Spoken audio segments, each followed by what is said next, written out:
go! Woodward Sports, let's go!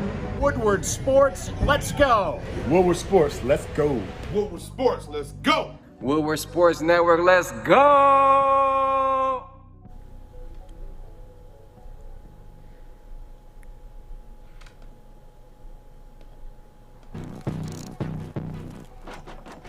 And good morning to you. Welcome to the Morning Woodward Show, live on the Woodward Sports Network, Detroit's all-digital sports network. Thank you guys for waking up with us. It is Friday. It's going to be a hell of a day and a hell of a weekend. We got some big fights happening this weekend. And Corey, you all right, man? Somebody wake up Corey. Long night. Long night. How'd the birthday go? It was better than the freaking Bucks night shit. Good Lord. See, my birthday falling on a Tuesday, I can't do anything. But you on a Thursday, that's a dangerous day for a birthday. Yeah, it's close to the weekend, as Fish would say. Yeah, Thursday's like the best day for a birthday because you're pretty much celebrating all weekend. Oh, yes. It's only just begun. So if you didn't know, it was Corey's birthday yesterday, and he's got a little bit of a hangover today, but that's all right. We could get through that. Nothing a little Birmingham Bros can't take care of. There it is. And to my left this morning, Joey, hello there. and then we have Alex over in producer land, and Fish is here, and then we have Andrew Jonah filling in for Juicy Jeff today, and Andrew's going to be doing what's trending. So a lot of stuff coming up on the show today. Plus, we got your chance to qualify for that $25K in crypto coming up at 9 a.m.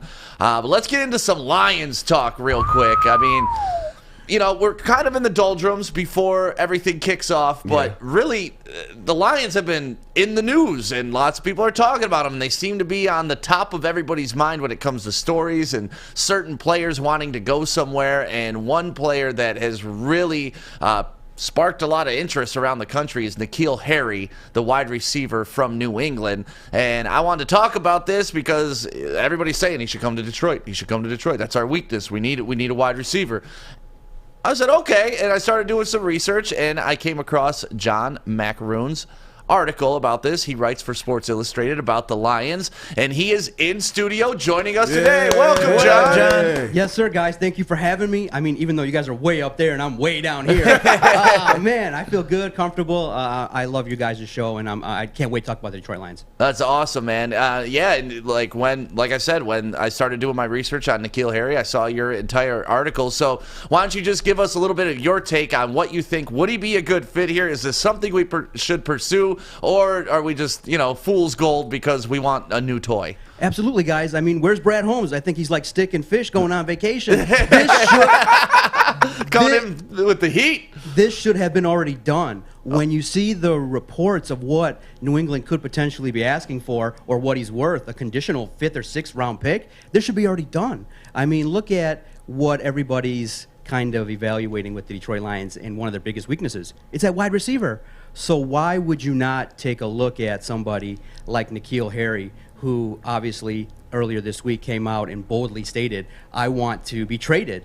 And you look at his situation in New England, he probably feels ultimately disrespected because of the fact in 2 seasons, after being a first-round pick, he's only targeted less than 90 times. That's usually, when you're targeted in the NFL, 90 times in 1 season, not over 2. And then you look at what New England did this offseason. They go out and get 2 of the premier tight ends, and they go out and get Nelson Aguilar. And you're looking, and you're sitting there as a player, you're like, okay, the writing's on the wall. They don't like me. So he wants to be out. And the Detroit Lions, you look at it, and I'm kind of a guy that says, when you look at the Lions roster, you could upgrade at any position, and the cost that he would come with, I think this move should have been done.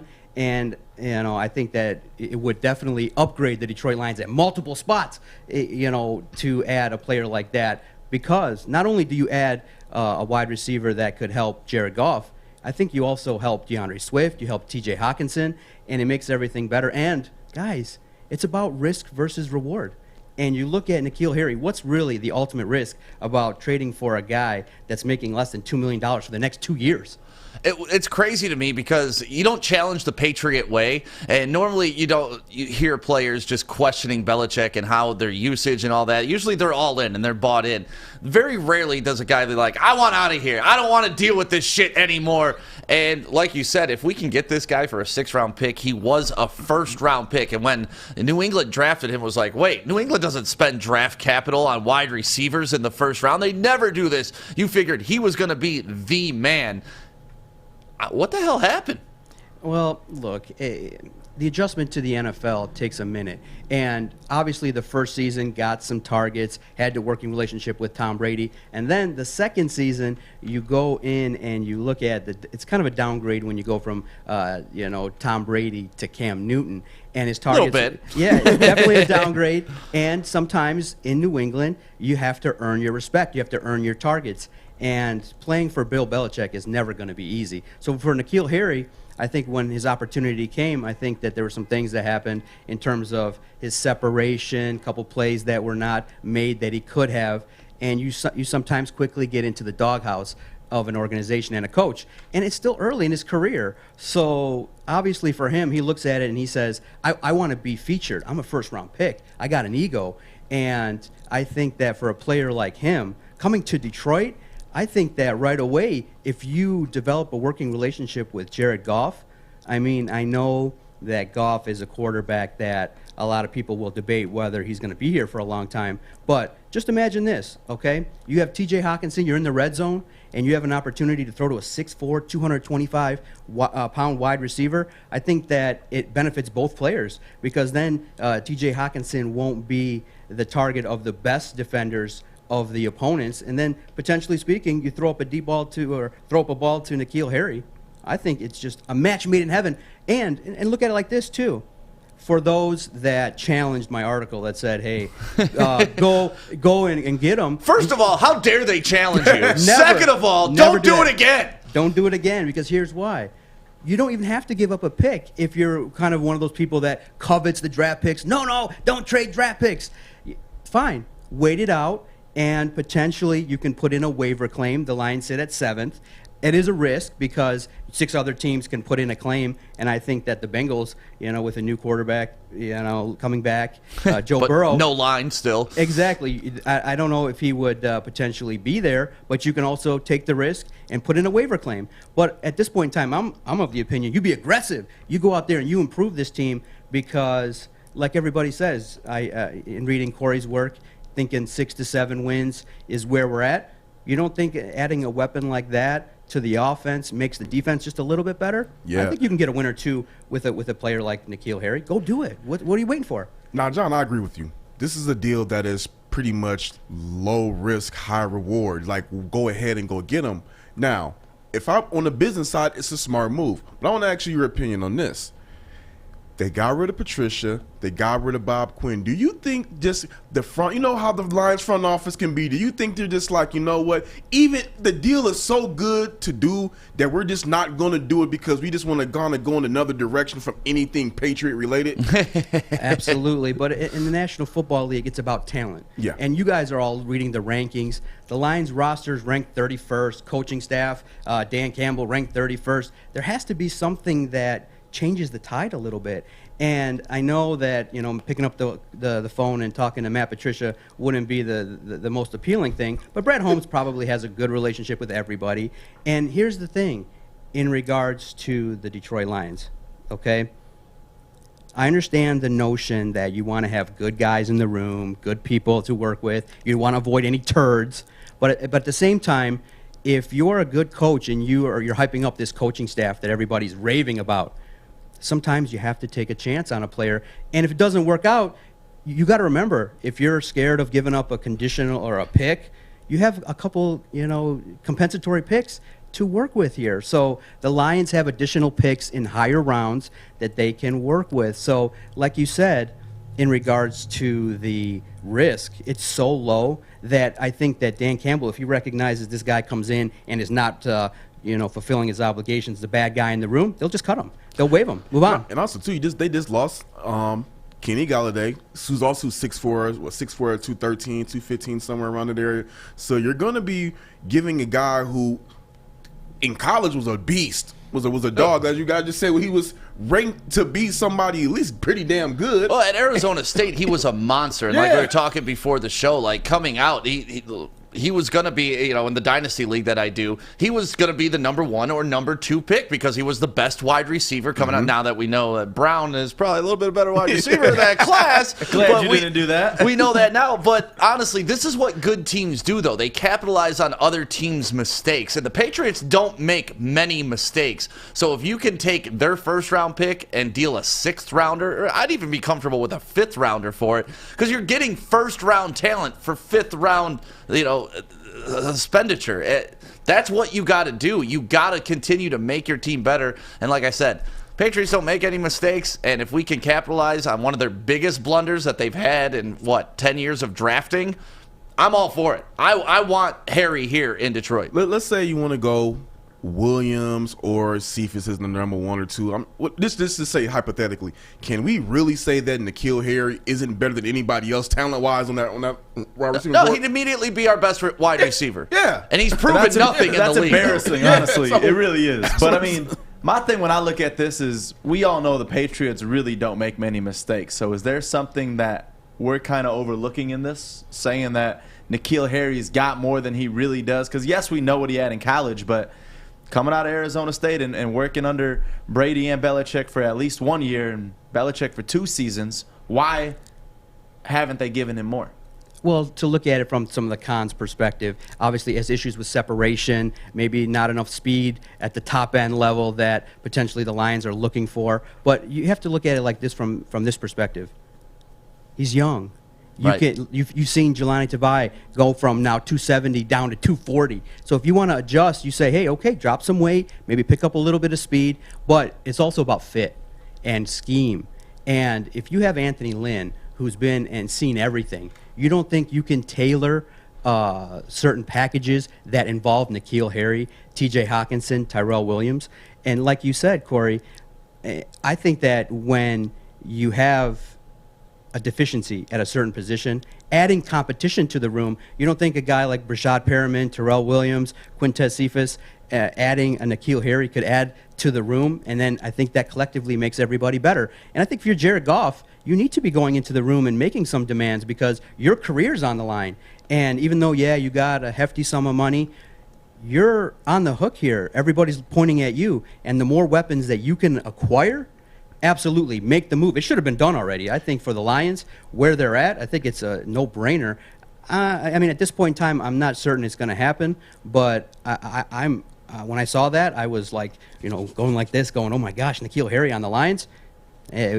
I shudder to think what could happen to the Detroit Lions if they had him. And on top of it, whether you like Jared Goff or not, for the way these picks are going to be working on over the next couple of years, Lions fans want Jared Goff to work. You should want him to work here because you can do other things with the picks. And giving Jared Goff a talent like N'Keal Harry only makes his job easier.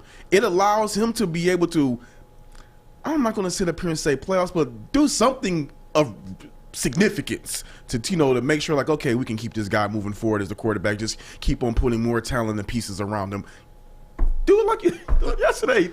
Well, yeah, and that's the thing. You got to give Goff a fair chance. If you don't give the guy any weapons and he doesn't perform, you can always fall back on the excuse like we used to do with Stafford. Well, he didn't have the weapons to get it done. He didn't have this to get it done. We can play the excuse game all day, but if you give him a N'Keal Harry, if you give him a DeAndre Swift and a Hawkinson, then all of a sudden it's like, okay, you have some tools. You have a top 10 offensive line. If you don't get it done, you're probably not the guy for us. So I love this move, and I loved your articles, and just thank you for coming on and talking about this morning. We could talk Lions all day long, man.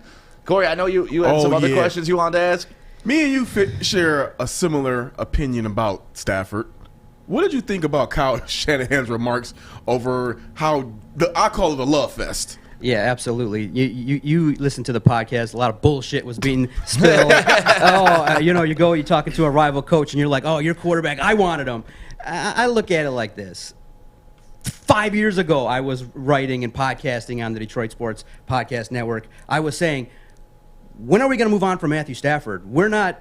I had a conclusive argument saying this is never going to happen. Let's move on. It's been 7 years. I don't want to wait for year 8, 9, 10, 11, 12. And the Lions just waited and waited and waited until he actually said, I'm done. I quit.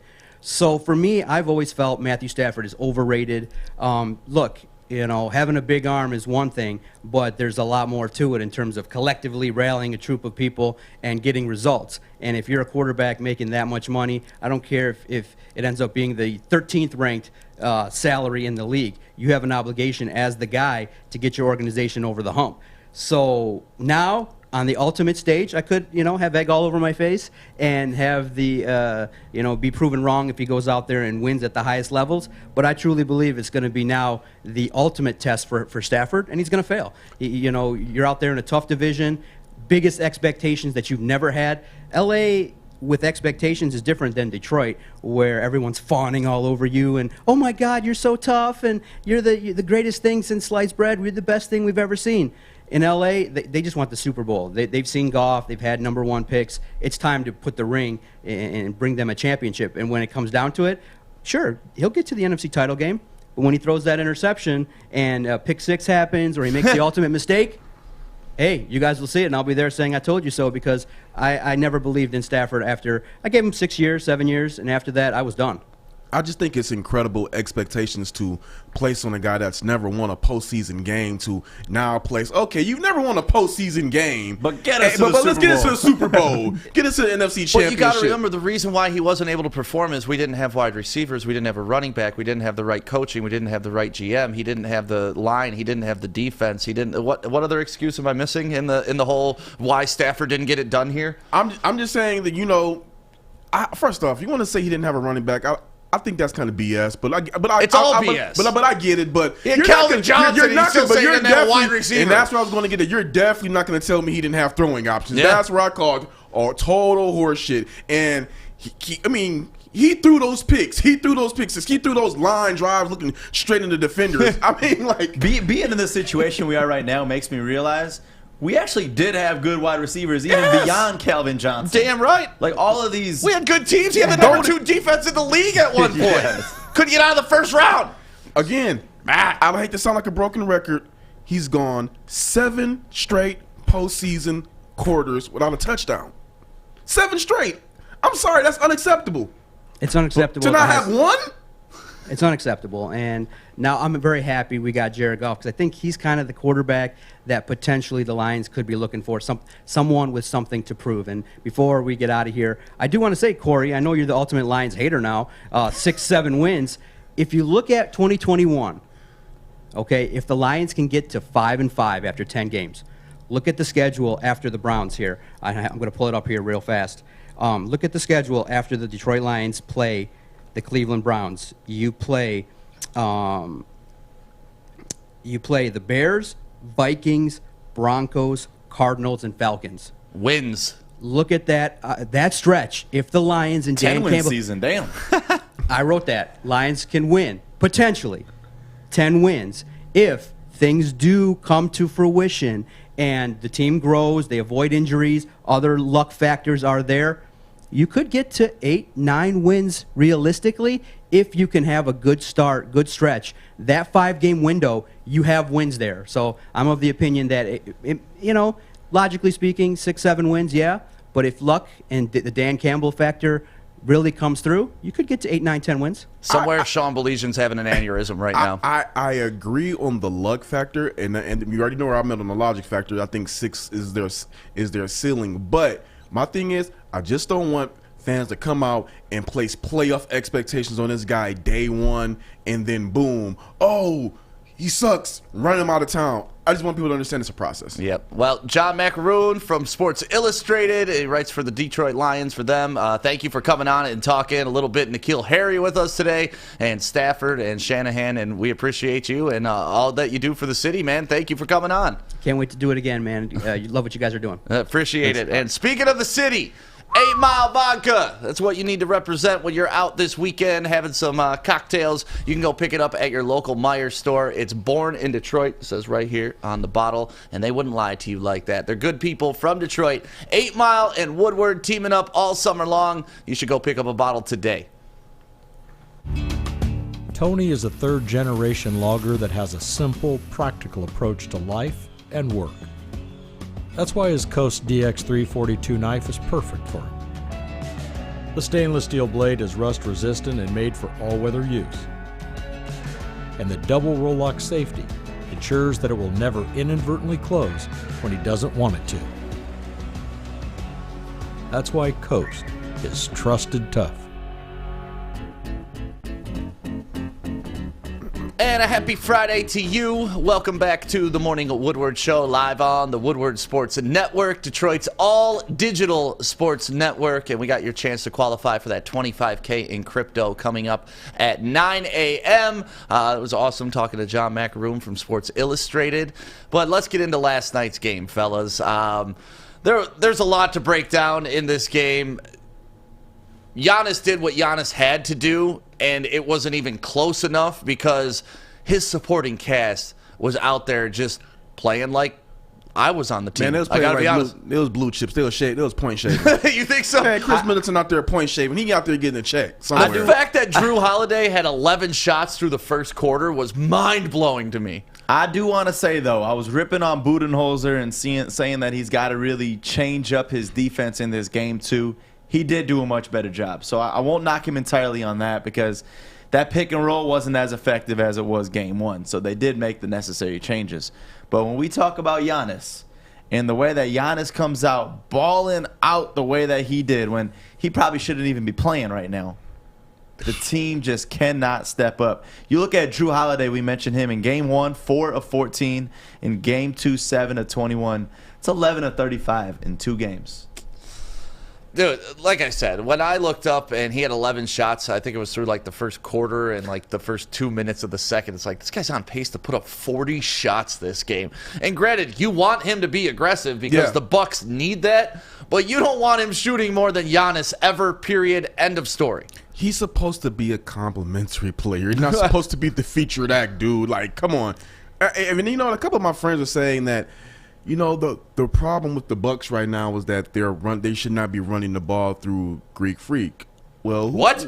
And I'm What? like, and I'm like, well, who are you going to run it through? You can't run it through Middleton. You can't run it through Middleton. You can't run it through Drew Holiday. Those guys have shown that they're not reliable to show up to the party at all. No, if anything, they're underusing Giannis. Like, to me, he should have the ball every single possession and just clear out. Let him get his running start and create the offense. Honestly, what else? What other option do they have? You know, Connaughton can't do anything. We saw last night Middleton is a ghost. I mean, and let's give all credit where credit's due to the Suns' defense because a lot of people give credit to the Suns for their offensive prowess, but their defense is no joke. I can't say enough about Monty Williams in the way that he has these guys out there ready to play. They're 2 games away from getting their raising their first NBA championship, and he's kind of been like almost like Tyronn Lue. He's been making adjustments as well. I mean, Did you see Giannis yelling at his team yesterday? I loved it. I loved seeing it because that's the Giannis we need to see. Giannis stepping up, being a leader for this team, which honestly, this is the first time he's done that all postseason. Look at him. He's like, guys, we are getting absolutely smoked out here. I'm playing on one leg, and you took 11 shots in the first quarter, you idiot. If I drop 42 points, that's how I'm reacting too. Like, just give me some help. they're going to win game 3. You think so? I think they're going to win game 3. That's the one I think too. That's the game they have to win, period. I mean, if they, like, for them honestly, to have any chance in the series. Yeah. any chance. Go home, get that win at home for your city, and then take straight 2 L's after that because that's what it's probably going to be. Watching the Suns last night, though, there was one possession that stood out to me, and I even tweeted about it. I was like, that was one of the greatest offensive possessions I've ever seen in my life. I think, like, there's 5 players on the court, but the ball touched like 8 different hands. It was amazing to watch. And let's watch this possession. There's 1, 2, 3, pump fake. Even on a wide open 4, shot. 5, 6, 7, drive the lane. I love how it ends 8, with 9, 10. 10 passes on one play in 24 seconds. That's amazing offense right there. Like, that is Larry Brown playing the right way offense. That's team basketball. That is just not having any ego.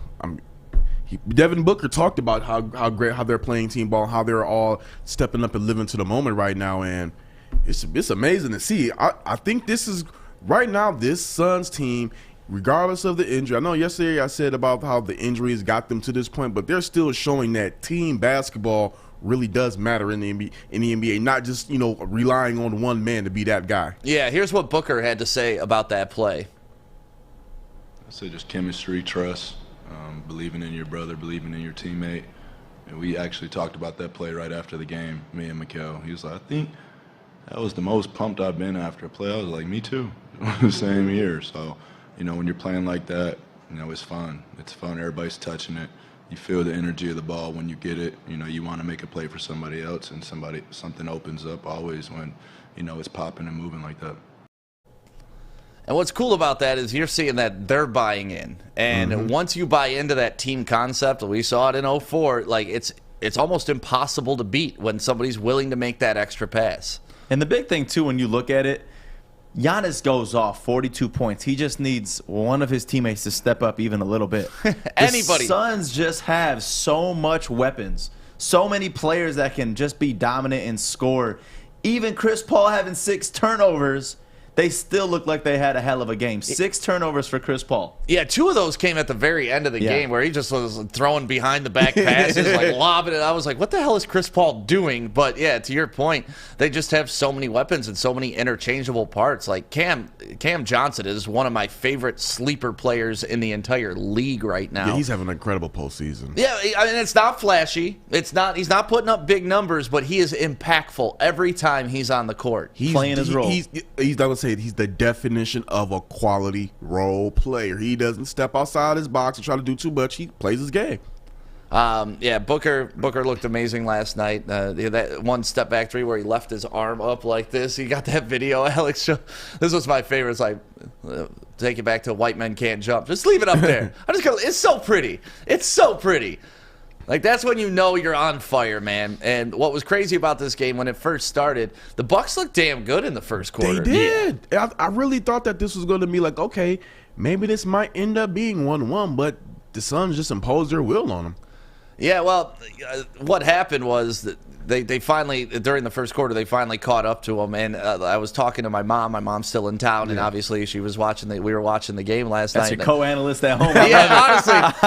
And I'm like, Mom, you guys are only down by 1 point, and they haven't played well at all. You should be feeling really good about yourself at this point because the Bucks started off on fire, like shooting 5 of 7, but the Suns made like 3 out of 6 3-pointers, so they were down 9-10. Even though they'd only made 3 shots. And it was just like you could tell that the Suns had control of the game because even when they weren't playing well, they were in the game. You look at the starts of that game. I mean, DeAndre Ayton did not play that great. Right. Chris Paul, Booker, they both had a very slow start. Yep. But be honest, a part of you, how jealous are you of Mom being able to just sit back and watch her team?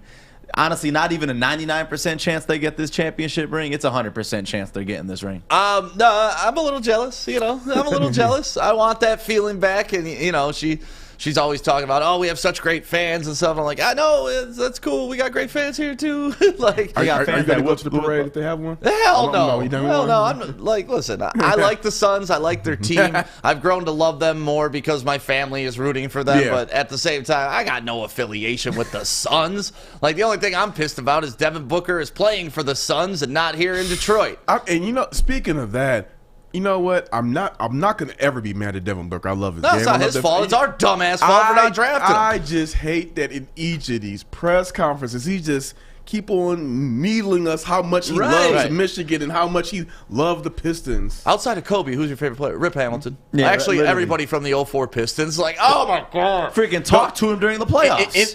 Ending his conference like, yeah, those Pistons, my guys. I'm like, mother. You think Booker ever leaves the Suns to come here? Because I saw some people like, I saw our boy Detroit Kool-Aid. All he's doing is setting it up, gets them the ship, then comes here. You know what? I would love that. I don't see that happening, but I just don't see him leaving that What? That would blow my mind if he actually left the Phoenix Suns and came to Detroit. I just can't even fathom the scenario of that happening unless we're like really on the cusp. And Which we are. We're missing that one guy. You never know. But I think this city would explode.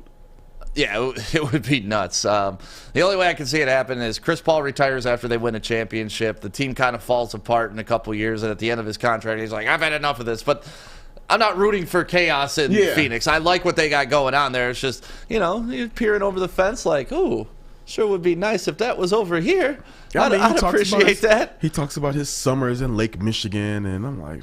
What about your summers in Phoenix, huh? Right. Granville boy. So he gave a shout out to his Granville High School as well. But, yeah, great series going on right now. Suns and Foe? Everybody, Suns and Foe? Yeah. 5, but yeah. It's just, I think I'm with you. I think it's going to be 5. I think they have to win Game 3 because I think Budenholzer really has to win Game 3 more than anybody. He has to win Game 3, and also Chris Middleton and Drew Holiday have to win Game 3 because if they get swept, again, Chris Middleton, Holiday, Budenholzer, I wouldn't expect to see any of them back next season. I don't think they should be back next season regardless. Really? Even though he got him to the finals? I would get rid of Mike Budenholzer off rip. Even though he got him to the finals? Yes. I don't see it. I don't see it because the thing is he's not going to get them back there next year when everybody come with that Nets team and when I believe Philadelphia is going to be better. The East is about to get better. They're going to have a harder road. He's not the guy. He's not pushing the buttons. I know. I just have a rough time. Like if I'm the GM, like, hey, thanks for getting us to the finals. Get your ass out. just like Dwayne Casey. Hey, thanks for winning NBA Coach of the Year. You're fired. I think Dwayne Casey was an idiotic move because the dude literally won Coach of the Year. You fire him. That was just congrats. You're the Coach of the Year. Get the fuck out. Yeah, that was just stupid. And because I'm thinking, of course, I think Dwayne Casey could have won an NBA championship. Of course, you took away DeMar DeRozan and gave Kawhi Leonard. Right. Casey could have won with that. If I'm Casey, I'm sitting at home bitter about that almost every single day. I think that's why when that following season, when we played, they tried to whoop the Raptors' ass each time because I could have had Kawhi Leonard. I did that, but yeah. Well, we'll find out what happens Sunday night. That is the next game. That is Game 3. And also on Sunday, Joey, we got our adventure show, Woodward Adventures. I'm excited. Obviously we went to Petoskey RV Resort a couple weeks ago, and it was just a blast. And we get to recap the best parts of Day 2. Yep. And I'm excited for this one. Yep, and one of the things that we had while we were up on that camping trip is a knife and a machete and lights and everything from Coast Portland. And if you're looking for anything for outdoors, anything for your camping necessities, make sure you go to coastportland.com right now. Enter promo code WSN20 and you will save 20% off your order. 20% off is decent. Normally when you see these, it's like, 5%, 10%. No, 20% off your order, and you'll get a sweet knife like I have here in my pocket. You Always got that ready. with you everywhere. Always ready. It's become like literally the wallet, phone, keys, checklist that I got. Coast knife. Coast knife. Make sure I got my Coast knife. Wallet, phone, keys, Coast knife. So check them out. coastportland.com.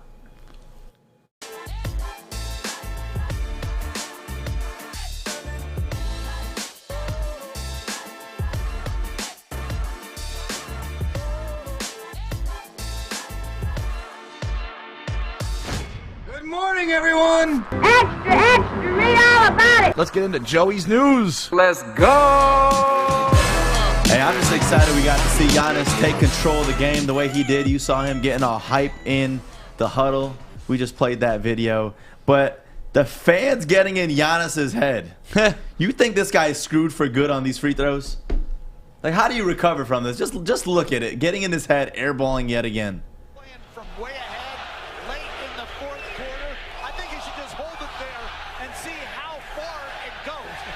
We got guys on the phone in front of us timing him, and he had him at 8.5. Imagine how much that would mess you up. It's crazy to me because they were talking during the game and somebody asked Giannis, "Do you hear that?" And he's like, "There's 20,000 people counting in unison. Of course I hear it." like what the hell's going on out here? I get that you could say they zone it out, but not 20,000 fans cheering the same damn thing. I now start to understand how come some of these players answer the way they do. Like that, is that a real question? Right.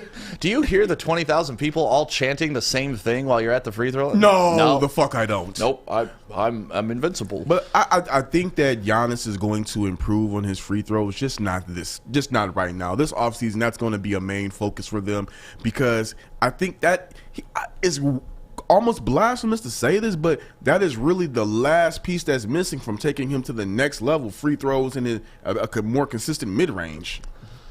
Let's be honest. If he hasn't addressed his free throws at this point, they ain't never getting better. Like, he sucks at free throws. That's it. And now that the fact that everybody knows this and that they know that's his Achilles heel, that's his weakness, fans are just going to go nuts for it. And the more he airballs free throws like that, the worse it gets. We saw it with Ben Wallace here.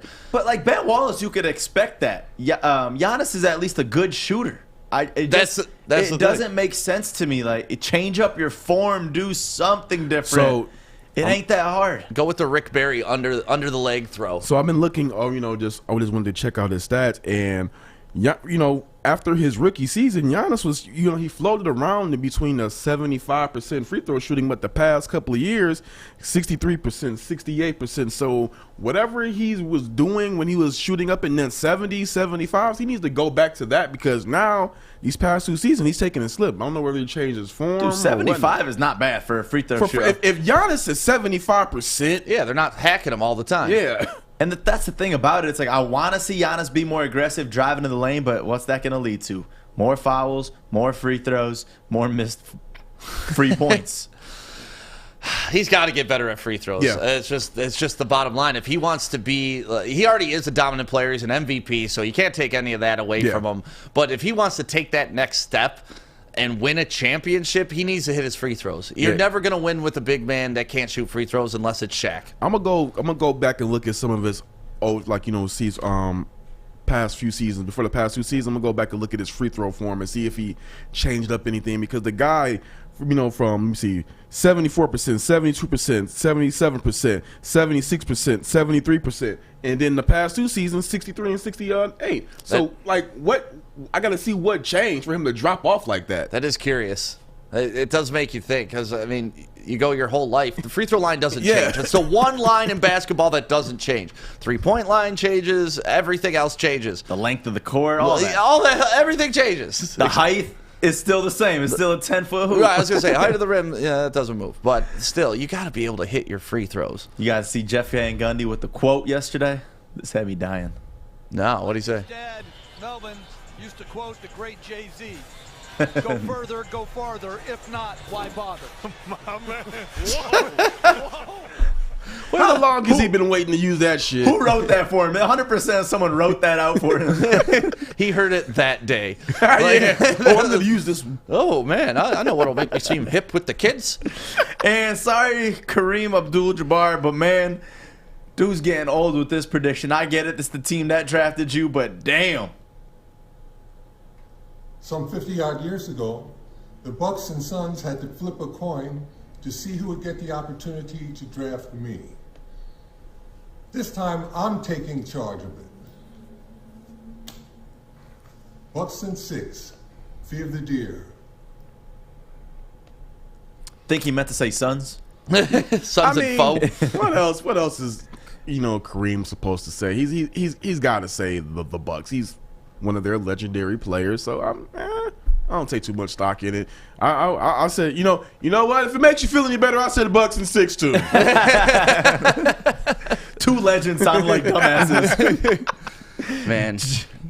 We move on. James Harden and Lil Baby were stopped and frisked in Paris, and Lil Baby was arrested for transporting narcotics. Just look at this right here. Now, this is when they got stopped and frisked. The next one is what you're waiting for.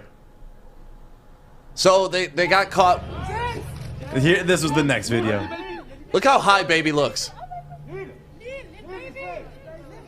And James Harden.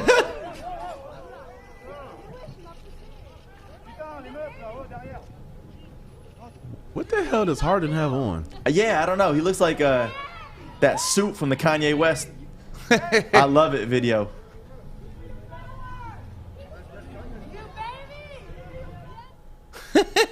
Dude, those guy just baked as hell, walking around Paris dressed like that. Like, that's the life I want. He's just like, even there. Damn, we got caught. Someone say baby. Someone say baby. And so baby ended up getting arrested. Harden got let go, and there was a lot of reports saying he did too, and I was like, "Oh man!" Well, he got stopped, and we saw that. It's probably because they knew who Harden was by face. They didn't get arrested. And it was 20 grams of weed. Like 20 grams. That's 20 a lot. grams. That's less a than, lot, right? That's less than an ounce. It's not a lot. I mean, I guess it depends on who you ask, but Stick's like, I got that on me right now. Man, what the Man, stop drop snitching. Right. You can't smell through But the is it camera. illegal? I'm confused. What is it? Just limitations as far as the legal limit? I don't know the laws in Paris, to be honest with you. Yeah. I honestly don't know. I know when I was in Rome that like the CBD is legal. You can have CBD weed and stuff like that. Does that do anything for you? Is it the same? It helps with pain and stuff like that. It doesn't really get you high though. So I don't know what the rules are in Paris, but obviously getting caught with 20 grams of weed, not good. No. So the whole rumor of this Dame and Chauncey Billups having beef, it's kind of been surfacing the web the last couple of days. But Damian Lillard, he mentioned he has no intention of wanting to be traded from the Portland Trailblazers and actually spoke to the media in this press conference that I love. I mean, as far as Chauncey and that hire, obviously, you know, it's been talk over the years of him kind of moving into the front office and coaching space. And with us letting Terry go after 9 years, I think our organization was set on a leader, you know, looking for a leader of men, somebody that players would respect, and went through that process as they felt they should, or as we felt we should as an organization. And I had a prior relationship with Chauncey on the friendship level, and, you know, somebody that had a lot of success at my position, was a champion, finals MVP. And you know, I'm prepared to go in and do my job every year like I always do. You know, hopefully we make strides in a positive direction, and we could become a better team. You know, with a new coach. And, you know, that's where I am with. You love hearing Dave talk about that, and he also, you know, in another part of the interview, he was talking about like the Chauncey Billups and endorsing him and not knowing necessarily about the rape allegation, but saying that he's sure the team did their due diligence and their research before they hired him. So seems like Dame's getting on board, and this whole "I want out because they hired Chauncey" really was a bunch of smoke. Yeah, I thought it was just a bunch of smoke to begin with. I mean, it didn't. I think if Dame wanted out, I think Dame would have wanted out just because of how the management may have went about things. Not necessarily anything against Chauncey, but, you know, we'll see. Whether I still think they need to go ahead and break up that backcourt between him and CJ McCollum, regardless, because they are not going to get out the West at any point next year. No, they had their moment 2-3 years ago, and, you know, this year they had like a flash in the pan. You thought, oh, okay, this could happen, but it's just unsustainable to expect Dame to carry 60 points every game and just light it up nonstop. He needs teams around him. Yeah, CJ disappears like, hate to say it, Chris Middleton. He disappears like Chris Middleton is like, when that stage comes, he just shrivels in a moment. So yep. And Daniel Camarena, a name that we have not heard much of yet. This guy is the Padres pitcher they brought up from El Paso in AAA. Hit a grand slam off of Max Scherzer.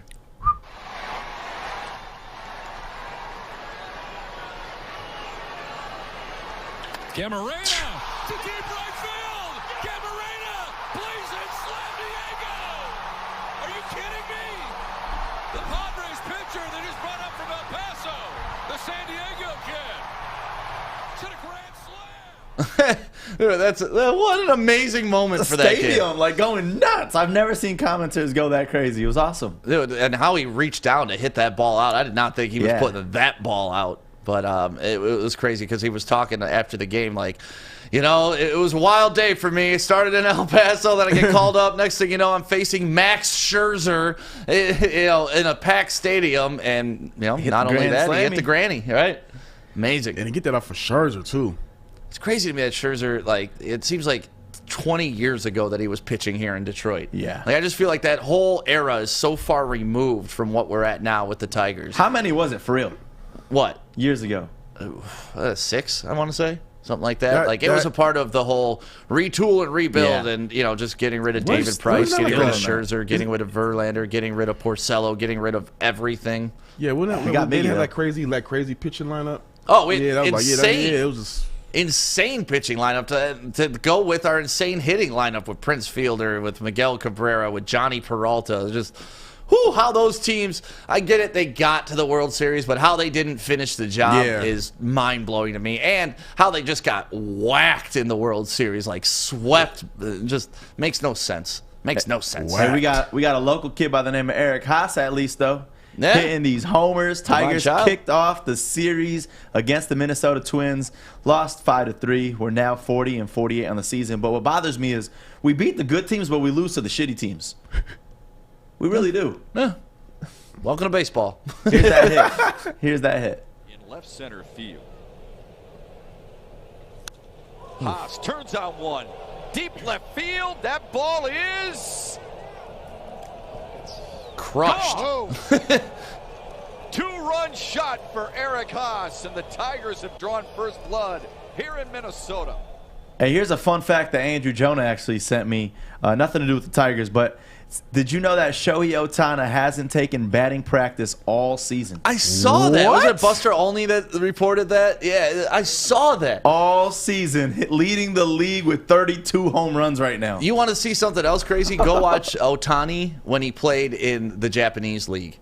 My God, that dude was just stroking the ball. Like 500-foot bombs. Like, it's just unreal. If you want to see a guy dominate a league, go watch Ohtani in the Japanese league. It was insane. He's doing it in the MLB, damn it. I know. And imagine, like, with a little lesser talent trying to strike that dude out. Like, it's just insane, man. I love that guy. So spelling bee time. How do you spell Maria? M-A-R-I-A? You wrong. Uh-oh. Oh, I know where you're going with Spelling this. Bee on ESPN. My favorite 14-year-old Zyla Avant-Garde just won the 2021 Scripps Spelling Bee, becoming the first African-American to win it. And this is the spelling. Really? Yeah, I was surprised by that. I thought it was first African-American girl. Let's leave it at both. All right. Let's Congrats. leave it at both. Either way. Wait, what is the language origin? It's formed in Latin from a Swedish name. Oh, you didn't give me the definition, Joey. That's why I didn't know. R-R-A-Y-A. That is correct. I don't even know that word. At least they have a champion this year. Remember that one year they rewarded it to like 8 kids because they couldn't spell a word wrong? So they kept going? Yeah, dude. They're like, all right, y'all get a trophy. Let's get the hell out of here. That's my low-key claim to fame, is being the runner-up of the spelling bee. Like, that's my thing. I can't spell for shit. Horrible at anything school-related. Spelling, for some reason, is my gift. What's up, Fish? They had an audio review in the spelling bee yesterday. They what? Had an audio review. Oh. So the kid spelled the word. I guess they said it was right, and I guess some guy in a truck or somewhere listened to it back, and they thought it was wrong. They ding, hit the buzzer and told the guy he was wrong. Imagine being the audio review guy for a spelling bee. That's a hard job. The coach throws the red flag out there like, they missed a C. Dude, I can't imagine that. Hey, I bet you that person gets 6 figures, too. Oh, I bet. Yeah, Scripps got that money, son. I'm a big fan. They got that money, son. I will say the guy that does the spelling, the guy says the word, love that guy. Legend. Your word is muffin. Like, imagine like these simple ass words, and they ask for Mavs, the origin. get him on the show one of these looks like days. that would be Fish's Bet you Mavs dream has him job. as contacts. Fish, would you host a spelling bee? Sure, I guess so. You want to host a Woodward spelling bee, and we'll record it around the studio today? I can't spell, so I need the word, but sure. You're hosting it, so you don't have to spell. That's but you fine. can the put answers. That's fine. And we'll Sure. spell like, Piston and Tiger names. Or, that's hard, or we could do actually. street names like Grashit and Do the stuff like Tigers that. names? That'd be so hard. Ooh, Street you know names what? is a good one. That would be actually a great thing. Dude. The Woodward Sports Spelling Bee with all the professional sports last names. We should go out on the streets doing that. All right. That's actually a fun one. Let's go out on the Hey, streets. delete this part of the tape. Yeah. Oh, yeah. Don't do this. It's our Competition's idea. always watching. And lastly, McGregor making a stop in Detroit before heading to Vegas for UFC 264, guys. Oh, Jesus. Why are you here? Go home, Connor. The double tap does what the he wants. All right, guys. 5, 4, 3. Stop it. Stop it, please. Does this mic work? Well, then, that mic. So really, we just enjoyed the show at a time. Dude, this is too much. You're too much. Shut your mouth. Oh, that looks good. Stop it. Join Woodward Sports in the Art of Combat podcast for the UFC 264 watch party. Imagine Royal Oak, McGregor vs. Poirier 3, Saturday, July 10th at 10 p.m. $25 per person. We'll have drink specials from Proper 12 and Jose Cuervo. Get your tickets now at imagine-entertainment.com. I thought he was really about to whoop Art's ass. Hey, that thing's been creeping me out in the office, I swear. Yeah. When you turn the corner and you see it, it looks so real. Paper Conor McGregor could still whoop everybody's ass. Oh, yeah. Facts. So we'll see you this weekend, Saturday. Yep. Make sure you come out to UFC. Imagine Theaters. Proper 12 is going to be there. Jose Cuervo is going to be there. We got some Drake specials going on. And you get to sit in a big comfy seat and watch it in a big theater. Like, this screen is just mammoth how big the screen is. I've never watched a fight on a big screen like this. You're done. I'm so excited. It's going to ruin it for you for life. It's going to ruin my little TV at my house. So, yeah. Sound, comfort, quality of the picture, like Dranks, everything about it. Art going nuts. Literally, all of that. Going to be an experience you don't want to miss. I'm gonna buy my ticket now. $25 tickets. Get those. And we go on to What's Trending with Andrew, special edition. What's up, you guys? How's it going? Good, Andrew. How you doing today? Good. Good morning. Good morning. Good morning. So what you got for us? So the first thing, we have a video today. The first video is actually a eagle chasing after a seagull, and I think Alex is going to play that video right now. He just snapped this.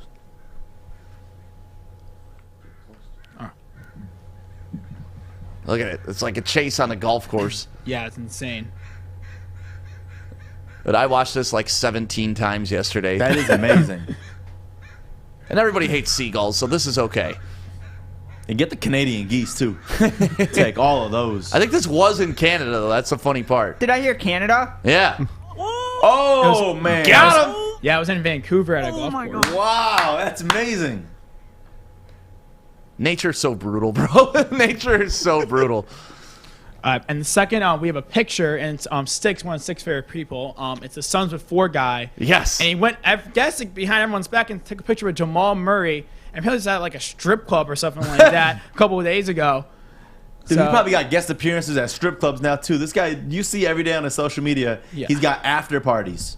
Really? He's got after parties every single game. Oh, he should be. If I was a bar owner in Phoenix right now, that guy would be hosting everything that I've ever done. Oh, he could get $10,000 probably. You got to seize that moment right now and milk the hell out of that shit. Yeah, and he's doing it. He's cashing in. He's got action figures. He's got T-shirts. He changed his Instagram name to Suns and 4. Yeah. He changed it completely. It was insane. It's amazing. I would do the same.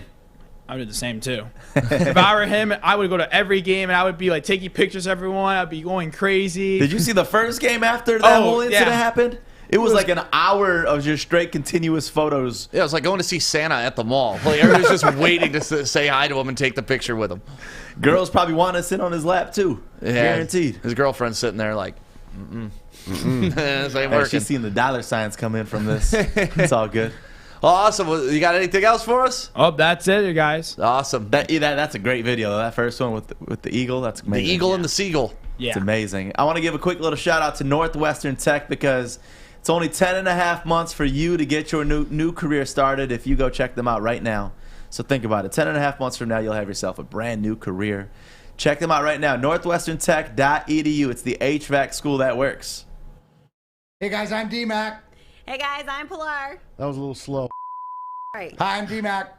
I wasn't ready. I was doing this. Hi, I'm D-Mac. Hey, I'm Pilar. I'm Maz. You're lit. Hi, I'm D-Mac. I'm Pilar.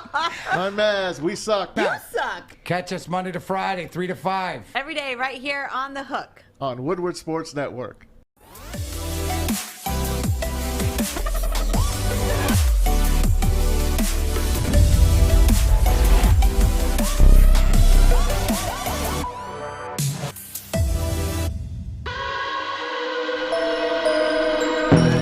Welcome back to to the Morning Woodward Show, live on the Woodward Sports Network, Detroit's all-digital sports network. And it's just before 9 a.m., and we got this big Kick for Crypto contest happening on July 23rd. That is when the finale is going to be. And we want to get somebody qualified right now. And it's real easy. If you want to be a part of this contest, whether you're watching on Facebook, YouTube, Twitter, or Twitch right now, just need you to type the word crypto, CRYPTO. Type that in the comments, and we will select a winner for you to be qualified to be a finalist on July 23rd. And just for qualifying today, you're going to pick up an awesome Coast Portland product, which could be a knife, could be a headlamp. It's entirely up to you. You get to decide, but make sure you type in that word right now, crypto, put it in the comments, and we'll have Andrew select a winner. We'll message you back, and we'll get you all the information you need to be a part of the finals. Because, man, just imagine on the 23rd, we're going to have all these people there that have qualified. Someone's going to get their chance. They're going to kick the ball. It's going to be in the air. It's going to be slow motion. And if it winds up in the back of the truck, my God, $25,000 in crypto. And we're all going to just go absolutely nuts here at Woodward Sports for you. So make sure you're a part of this contest. We really want to see you out there. And even if you don't qualify, make sure you come out and check out this contest, because it is going to be a spectacle for sure. 35 yards into the back of the truck. If you can do it, $25,000 in crypto is yours. But to qualify, you got to comment right now, just the word crypto, on whatever platform you're watching. Alex, did you get that graphic from Adam yet? Adam was supposed to send in his bets, but Adam did not send in his bets. Come on. I know, man. There's people every day that are living off of Adam's advice. That's what happens when you get money. You start to forget the people. You start to forget them, because he balling in his MyBookie account, but he ain't even. But you know what? Before we get the graphic, you weren't here when we had Derek Walden. No. And I got to ask you, what do you think about the NIL, the name, image, likeness, now athletes are able to go ahead and make their money off of? Oh, I love it. I love it. I don't want to get to a point where we pay players just because they're on the team.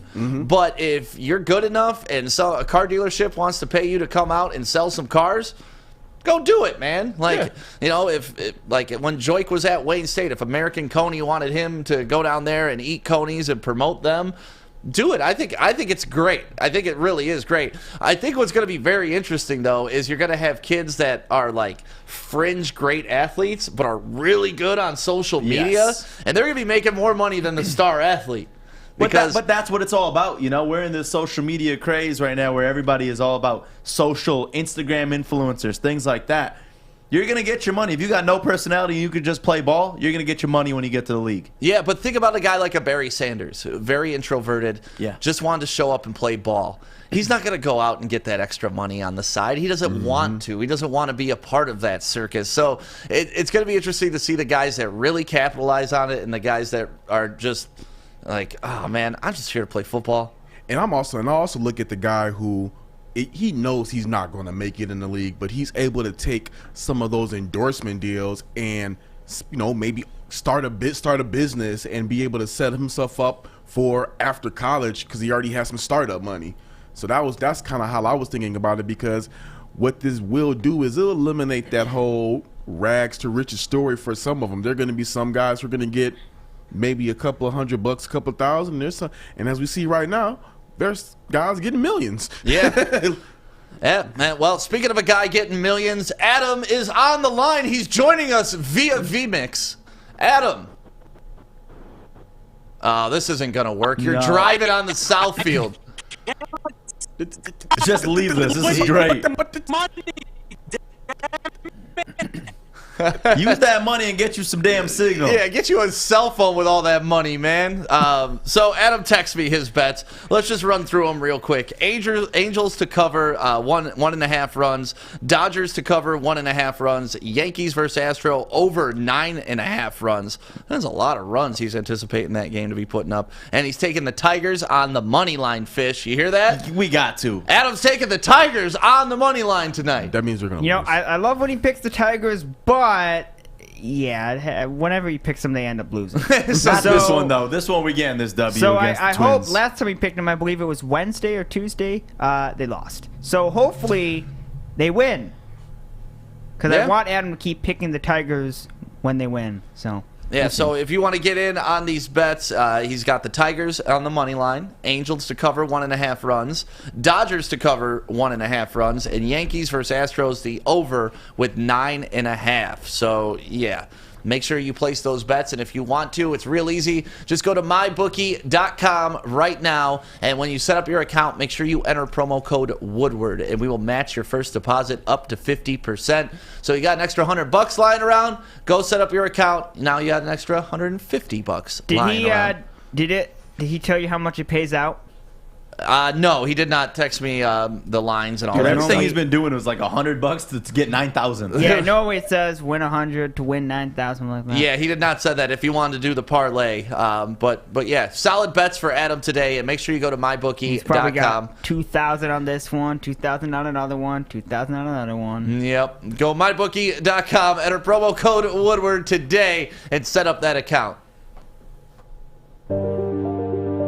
I'm looking to bring on another HVAC tech right now. We're recruiting 5 to 10 techs a month. We're looking to grow and expand. Every new tech we hire is from Northwestern Tech. The hands-on training is fantastic. They're always my first call. We love hiring Northwestern Tech grads. They come out trained and ready to work. Our program is only 10.5 months, and our next classes are starting soon. So why wait? I'm looking to hire a graduate of Northwestern Tech. Northwestern Tech. Northwestern Tech. Northwestern Tech.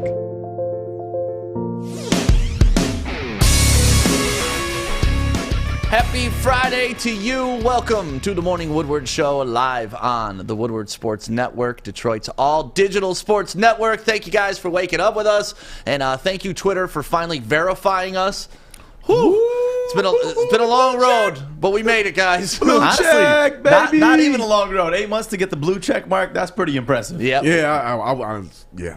Watch your DMs, ladies. We're coming for you. No, but honestly, make sure you follow us on Twitter as well, at Woodward Sports. And thank you, Twitter verification, for acknowledging us as real.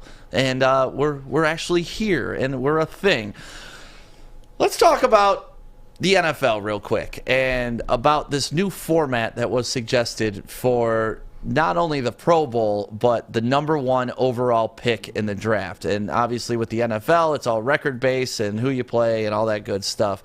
But there was a tweet put out, I believe it was 2 days ago, and then CBS also acknowledged it, and it got put on my radar, and I was talking to Joey about it, and then literally 3 seconds later, Corey texted our morning show group. It was like, this is a great topic.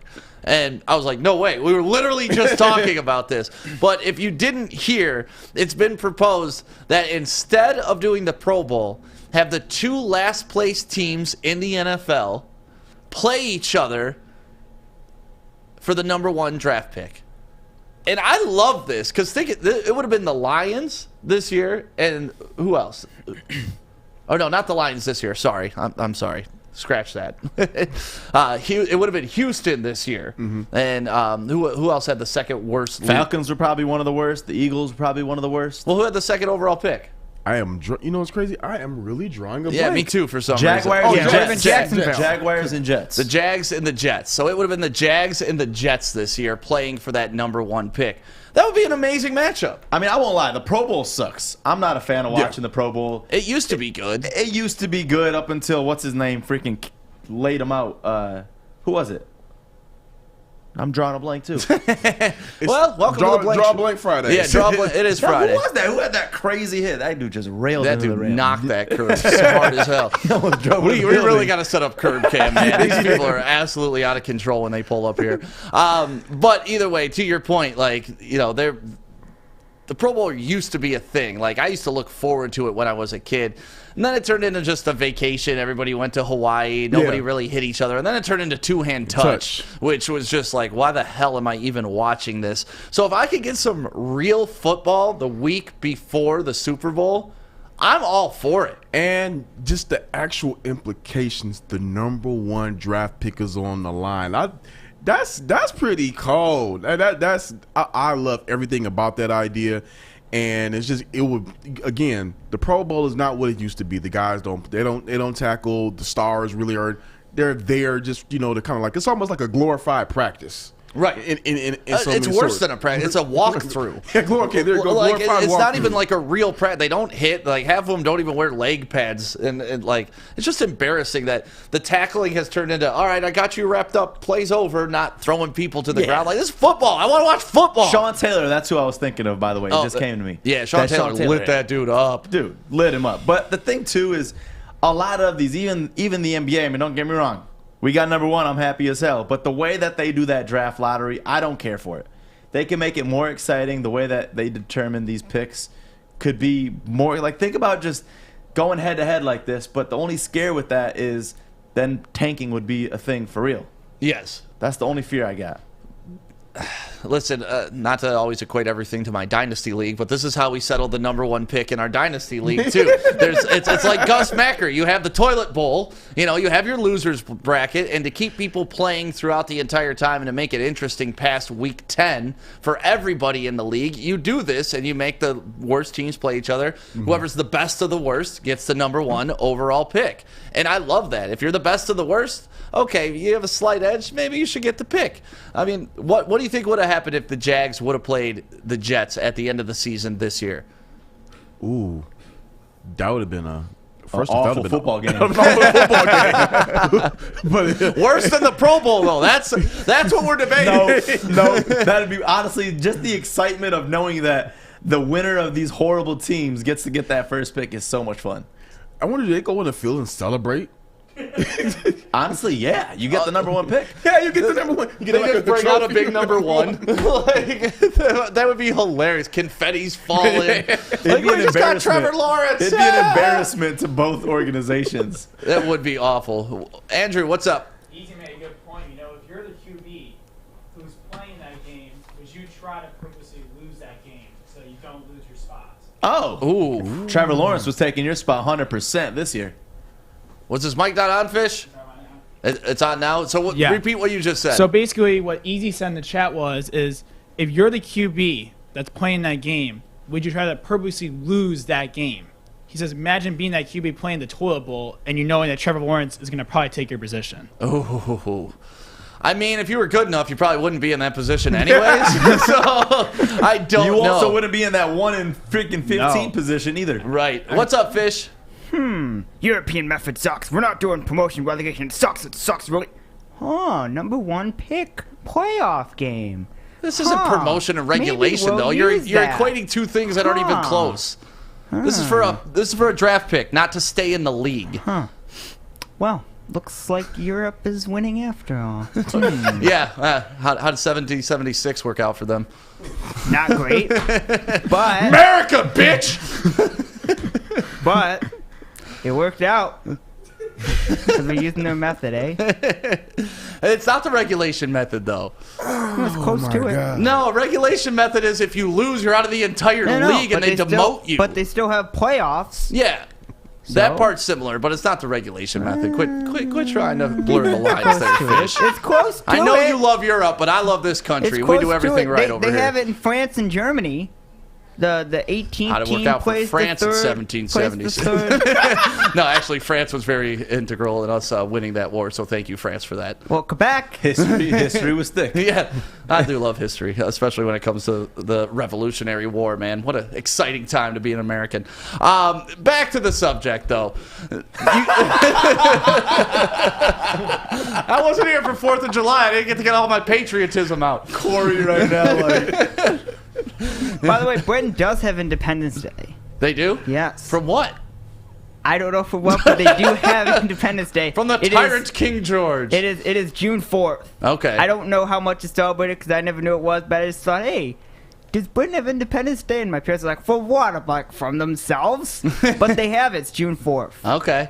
Well, they broke free from something, apparently. I don't know what that was. And France's Bastille Day is next week, next Wednesday. I've been in Paris for Bastille Day, and that shit is wild, man.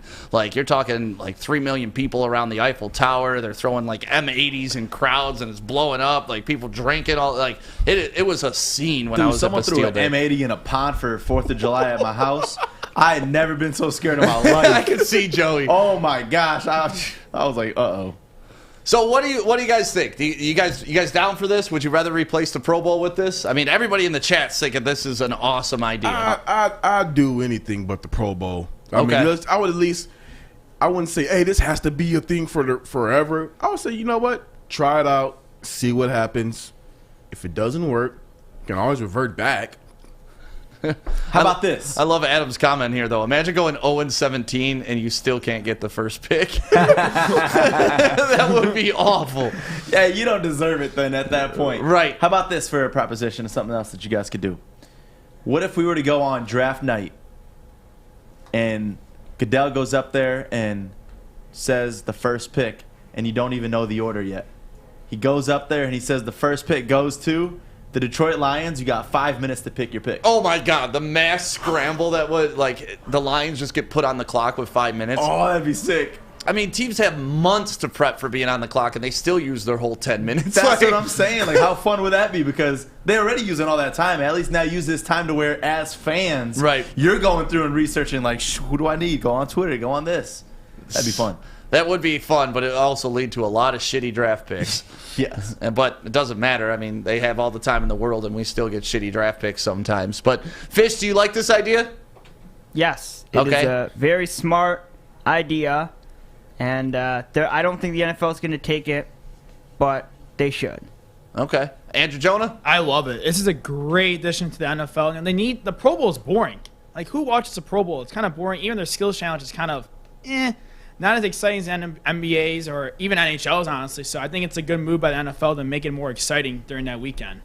Yeah, well, it may be something they do moving forward. I mean, it was just a guy on Twitter putting it out there to the world. Yeah. But he is verified, so it means a little bit more. And now that we're verified, we can associate with it. But honestly, I thought it was such a fun, cool concept. Yeah, I'm done with the Pro Bowl. It's not what the only time the Pro Bowl is cool is when you're playing it on Madden. Like, that's it. And I actually like that they kind of did the Pro Bowl through Madden this year. I thought that was a cool little twist that they did.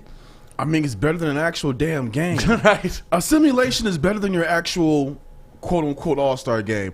That should tell you that there is something that needs to be redone about this entire format. Yeah, the only thing I don't love about this is you're going to give the shitty teams 3 weeks off before that game if you're playing that Pro Bowl slot. Well, that's why you use the playoffs to do seeding. You'll pick the top 8 worst teams, and you'll pair them against each other so that they still have. So you're talking a whole nother playoff bracket.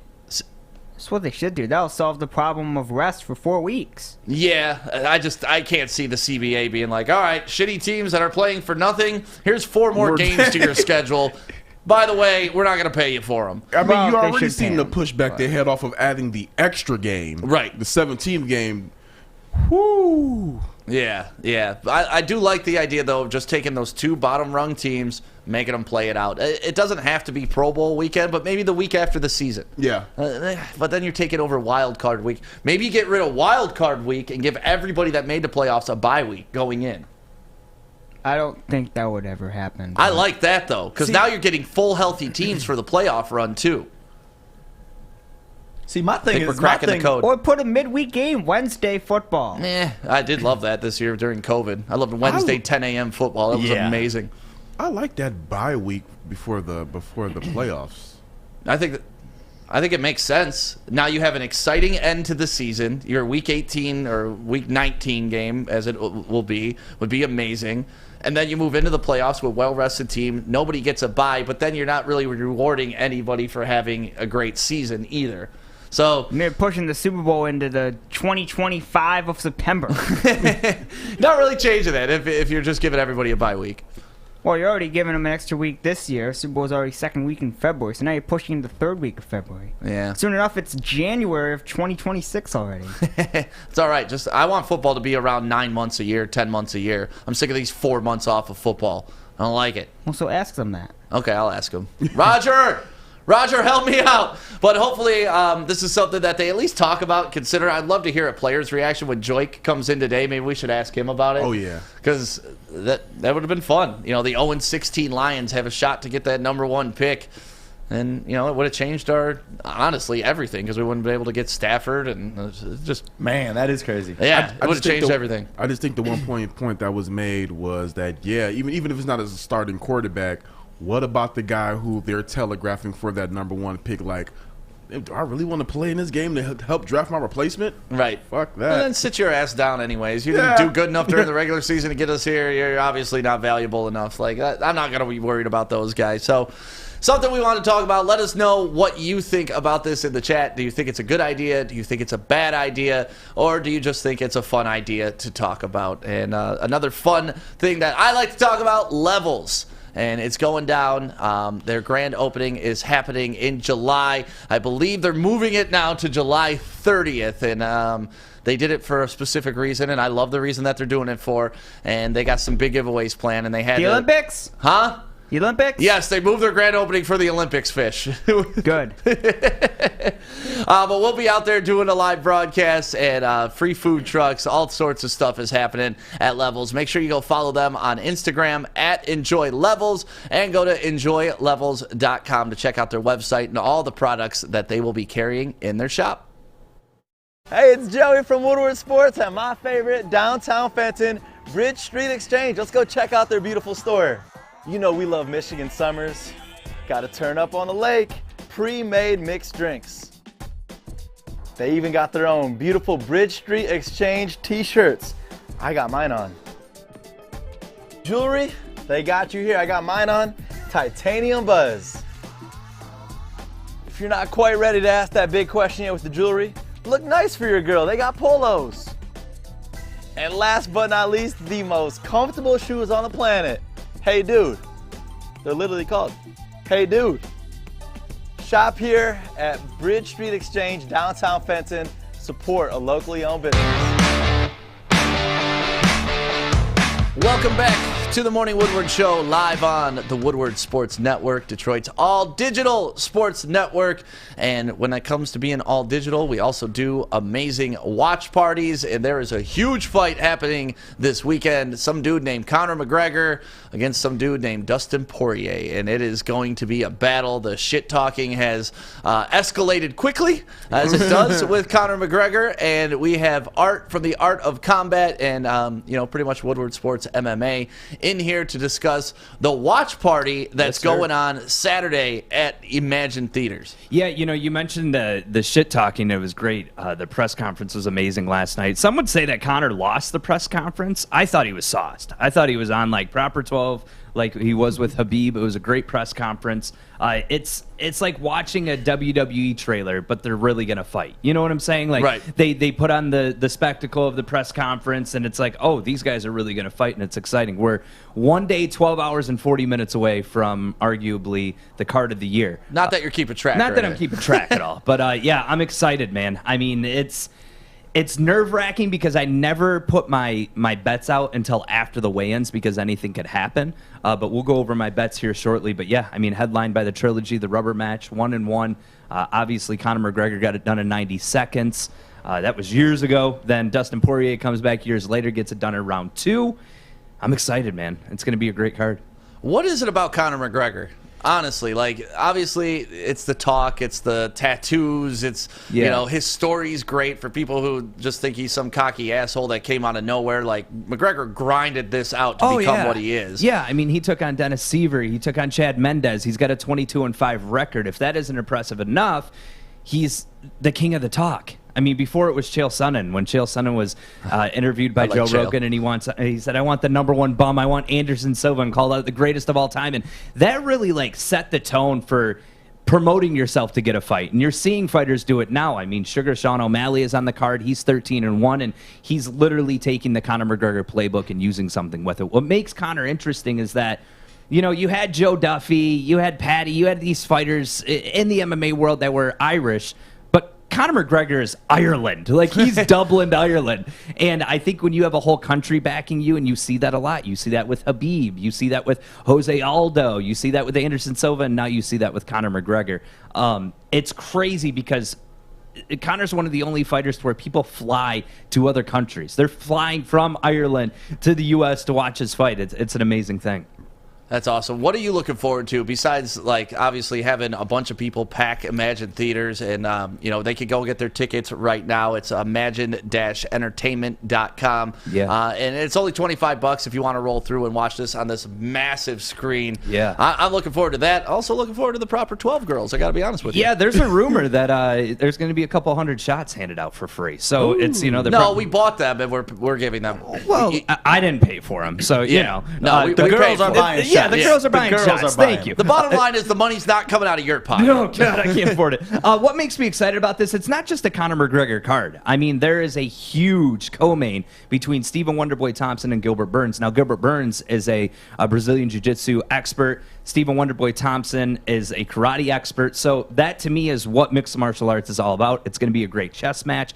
And although Colby Covington has been said that he is getting the shot, anything could happen. If Gilbert Burns puts on a phenomenal performance or Stephen Wonderboy Thompson, they could potentially, it would be hard to get because Colby Covington and Usman won with such a good fight, but they could potentially get a title shot or kind of move up a step. That's a great fight. Then you have heavyweights. Tai Tuivasa and former Dallas Cowboys, not star, he was barely there, Greg Hardy. So, that's a good fight, too. That's an interesting one for the division. And, Greg Hardy fought, a couple months ago and got his ass beat, right? So he's 2-1 in his last 3 fights. Okay. I think the fight I saw, he lost. Me and you were watching. It was during one of your other watch parties. And Volkov, he lost. I love to see athletes go from, football players are tough dudes. Yeah. Like, they're not small creatures. We see that with Joik Bell, and he wasn't even a lineman. You know? So, you think that these guys could go in there and manhandle and just destroy this league, and Hardy got worked. Well, and that's the thing. You look at Chad Ochocinco, which he's a great representative of the sport in the form of he's at the press conferences, he's asking questions, but he's also doing. He's also boxing. I give respect to that. The difference is Greg Hardy has a no contest for an illegal knee. He also has issues where he hit his inhaler in between rounds, which that's not only the fault of his own, but his coaches. His criminal record, I'm not even going to get into. I'm not a fan of the guy. I look at the other end of the heavyweight division in that fight, and that's Tai Tuivasa, who's straight out of Australia. The dude, literally, when he gets a victory, he grabs someone's shoe, fills it up with beer, and downs it. Like, he's a badass. He takes their shoe? It's called the shoey. So he takes the shoe off. That's disgusting. Off the guy he beat? It's amazing. Yeah. What are you talking about? No, just in the crowd. I was like, damn, that's the most gangster shit I've ever heard in my life. Not only am I going to beat you, I'm going to take your shoe and drink out of it. Drink out of it. Yeah. Like, that is a flex if I've ever seen one. Yeah. But no, I mean, the heavyweights, this card has everything to be a great heavyweight fight. There's a very good women's bout, too, in the bantamweight division. And then, of course, Sugar Sean O'Malley, which is a crowd fan favorite. It's got everything. And then on top, you have Conor McGregor versus Dustin Poirier. Awesome. Well, I'm looking forward to a packed crowd there. There's some tickets available if you want to get them, and make sure you select your seating so you can sit by your friends. Art, you're going to be up in the VIP area that's up top, right, overlooking the entire event, because you can't do your live watch party from in the theater because of the sound, and the UFC will license it and flag us for it. So you're going to be in your own little skybox watching this with 20 people, right? Yeah. We've got some MMA fighters coming through. We have some great other podcasts that are coming through in the area. My dad will be there with his one leg, and who knows, if he gets drunk enough on Proper 12, he really got one leg? He might do the shot from his leg. I was going to say, can we drink out of his shoe? Odawa Casino we got kicked out of because we did that. It's disgusting. You won't get kicked out of Imagine for this, I promise So, you that. I mean, maybe we could get my dad drunk enough to where he does a shot out of his leg. I think it would be great. I'm excited to meet your dad, man. Yeah, my dad's a badass, yeah. That's amazing. Yeah, he made me the strong man I am today. Yeah. No, but seriously, has your dad ever come to any of your events before like this? No, he lives up north, so he's going to come down, and my brother will be there. It's going to be great. It's something to where when you're in the theater, you don't understand how big it is until you're in one of those IMAX theaters. It's massive. It's not a normal screen. I remember I watched Joker in an IMAX theater, and it's such a different experience. I mean, you feel like you're there. So, yeah, I mean, get your tickets, Imagine-Entertainment. Make sure you select Royal Oak when getting your tickets. And we're going to be there early, handing out prizes and everything like that. We've got a Jose Cuervo light that we're giving away, a Proper 12 dartboard, whole bunch of Proper 12 prizes and Jose prizes. So, yeah, it'll be fun. Yeah. Dartboard, eh? It's going to be a great night, Saturday night. What time do the fights start? 10 10 right? p.m. What time are you going live? Because I know sometimes you do the prelims. Yeah, so we'll be live between 9 and 10. We got to set up and everything. But yeah, Adam will be there. I think Joey's going to be there. You know, of course. I hope so. You know, Of course I'll be there for you, Art. It's a great event, and it's something to where if you've been to like our draft parties, our opening days, like. It's crowd influence. Like the people are there and you're part of the show. We're going to have a crowd cam on people so when Conor McGregor knocks out Dustin Poirier, we can get a reaction to that. If you want to pull my bets up too, Alex, we can go over that if we have time. Yeah, we got all the time in the world for you. Okay, We got well, about 5 minutes I know for you guys Art. told me you're like, don't speed through it, and I'm excited, man. Like No, I didn't tell you don't speed through it. I said we have time to actually talk. All Because right, usually let's- when you get on the mic, it's like, Art, tell us what's going on. Well, we got a UFC watch party going on. Dustin Poirier is going to take on Conor McGregor in a proper 12. It's going to be an amazing night. Come on out with all your friends. And it's like, all right. This Go to isn't Entertainment.com. It doesn't say isn't Micro Machines. It's not the real thing. Wait, what was that? What was that website again? Yeah, imagine-entertainment.com. No, but this isn't golf. This is two men, two women getting in the octagon and knocking each other out, trying to submit each other. So going through my picks right now, obviously Sugar Sean O'Malley facing the UFC newcomer Chris Montejo. He's 9-4 against 13-1. I mean, just looking at that record alone, you could kind of make a decision. Sean O'Malley has trained for Louis Samalka. He pulled out of the fight. UFC newcomer coming in. You get some ring rust, or not ring rust, but octagon jitters. I don't think Chris is going to get it done. Right now, Sean is a minus 909 underdog. So, you know, you're not going to make much money on that pick. So the next one, Irene versus Yana, a women's bantamweight division, the number 4 against number 5. 12-6 against 14-5. Now, Yana is a plus 100 favorite. I got to go with Irene. I think that she gets it done in decision. She has a number of decision victories on her record. Sure, 12-6 isn't as good as 14-5, but I got to go with Irene. The next, the co-main between the heavyweights, Tai Tuivasa and Greg Hardy. This one's a no-brainer to me, 12-3 against 7-3. I think Tai Tuivasa gets it done. I'm not going to say early, but I'll say second going into the third round. I think he gets the knockout there. The co-main with the welterweights, Gilbert Burns 19-4 against Stephen Thompson, 16-4. The number 2 against number 4. Now, Gilbert Burns is an underdog at plus 125. Sure, he didn't look the best. He got knocked out by Kamaru Usman, who's the current champion, but he got knocked out by the champion. Like, Stephen Wonderboy Thompson is not at the championship level. He's almost 40 years old. I have much respect for the guy, but I think Gilbert Burns gets it done, and I think he's going to use his Brazilian Jiu-Jitsu to get it done. The most shocking pick on here, Dustin Poirier versus Conor McGregor. Number 1, of course, Dustin Poirier. Winner gets a title shot against Charles Oliveira. Ooh. I think Conor gets it done, and there's a number of reasons why. Sure, if you watch the press conference, you're like, God, it was almost cringy. It's Conor McGregor trying to be his old self, and it's not working. But the way that I look at this fight is this. The first match, Conor McGregor got it done fairly easy. The second match, Dustin Poirier, it took 2 rounds, but he got it done. If Conor can stay away from the fence, if Conor can circle, if Conor can get up from those takedowns like he did against the first time or the second time that Dustin and Conor fought, I think Conor can get it done. The later that this fight goes, the more of a chance Poirier gets it done.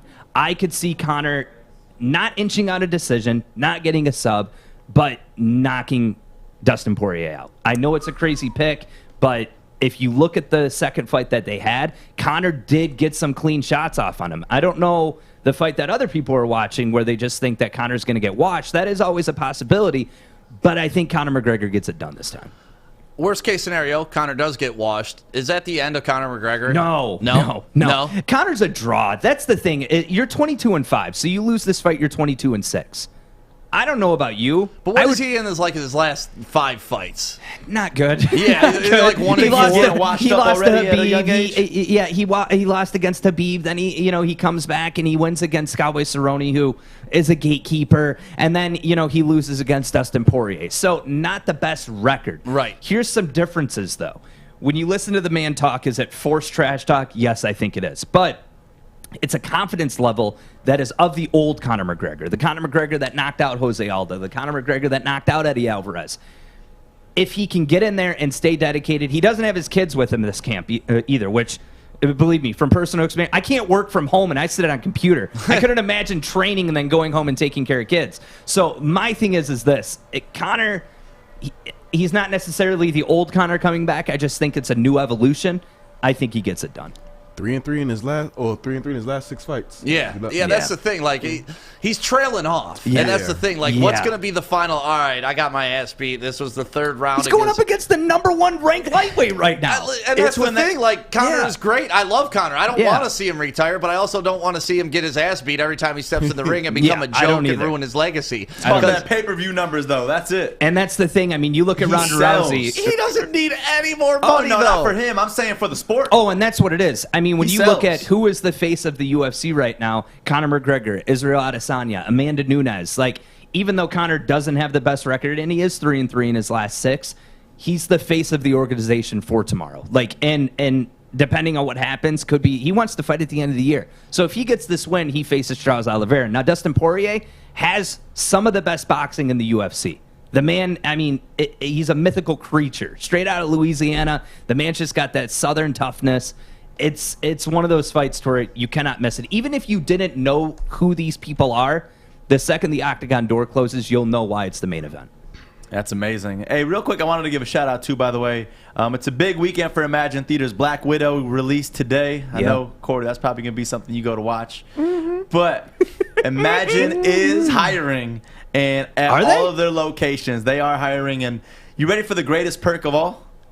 Free popcorn, free pop, and unlimited movies. What did we just talk about yesterday? Like I said, listen, if this Woodward sports thing doesn't work out, I used to work at a movie theater, except I didn't work at Imagine. I worked at a hood one at Universal Mall. It was 50-cent movie matinees, and it was just all the homeless people would come in. You have to wake them up with broomsticks. But Imagine is not that. Perfect, like, you're hired, Art. Yeah, I would love to work. I've been an usher. I love movies. I was telling Stick, if this Woodward thing doesn't work out, I might be hitting up some people. I would love to work in a movie theater again. Imagine's like a castle, too. It really is. Oh, yeah, it's beautiful. And the chairs are comfortable. Stick and I were sitting in them, and we're like, are these heated? Like they got the heating button. They got the heat. They got the back and forth. I'm like, I want to take one of these. They got the back and forth. It's called a recliner, Art. Yeah, they got recliners. You got them back and forth chairs. Back and forth. Oh, they didn't have people those sitting Not in Holly. They didn't have those at the Hood Theater. My bad. Imagine-entertainment.com. That's where you could apply to be an employee at any of the Imagine Theaters locations, and of course, get these $25 tickets to be a part of it in Royal Oak. And sit in the back and forth chairs. Yeah, the back and forth Got chairs. some breaking news. Uh-oh. So, are you guys familiar with Jalen Lewis? He's a top basketball prospect. Oh, yeah. Young kid. Jalen Lewis committed has signed a $1 million plus contract to join the new Overtime Elite League. He becomes the youngest American to ever play pro basketball. Overtime Elite League. What the hell is that? It's a brand new league that is starting up. There's a lot of people involved in it. Jay Williams, Carmelo Anthony. I think Drake has some involvement with it. That's right. There I remember that. All right, there it is. Yeah, so 16 years old, $1 million deal. So wait, Carmelo's still in the league, and he's funding another league to compete with the league? He's on the what the hell is going on? Double agent. Is that legal? I mean, I guess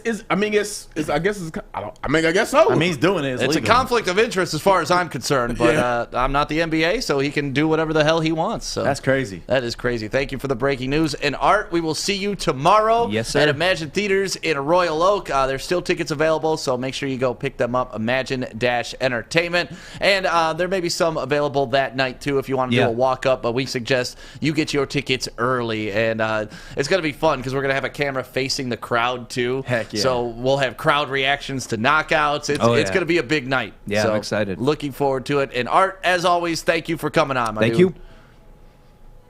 UFC 264, get your tickets right now. Imagine-entertainment.com. We'll be at the Royal Oak location.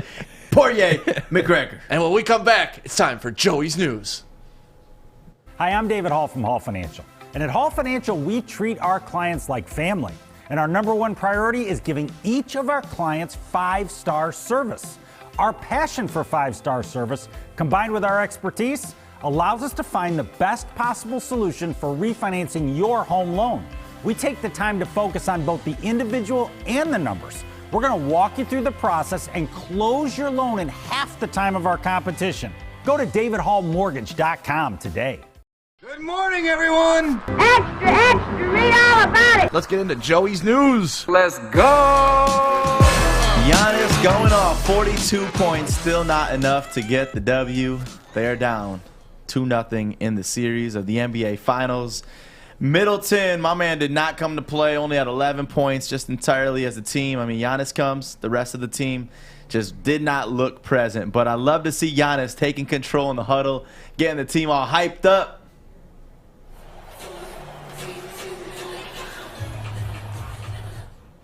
Man, going crazy right there. I love it. Beyonce about to get us in trouble with that no. level. Oh, no, that's Sierra stealing Beyonce's sound. Level up, level up. Still great, man. Seeing Giannis go off because, I mean, that's what we need to see, the leadership in Giannis. Yeah, we need to see this dude make free throws. That's what we need to see. And we need to see his team, he's going off on his teammates in the huddle. We need to see them go off on the court because if not. Yeah. Literally. Not even 5 like we were thinking. 4. Sons and 4. You mentioned the free throws. Ugh. It's getting to him in his head. From way ahead, late in the fourth quarter, I think he should just hold it there and see how far it goes.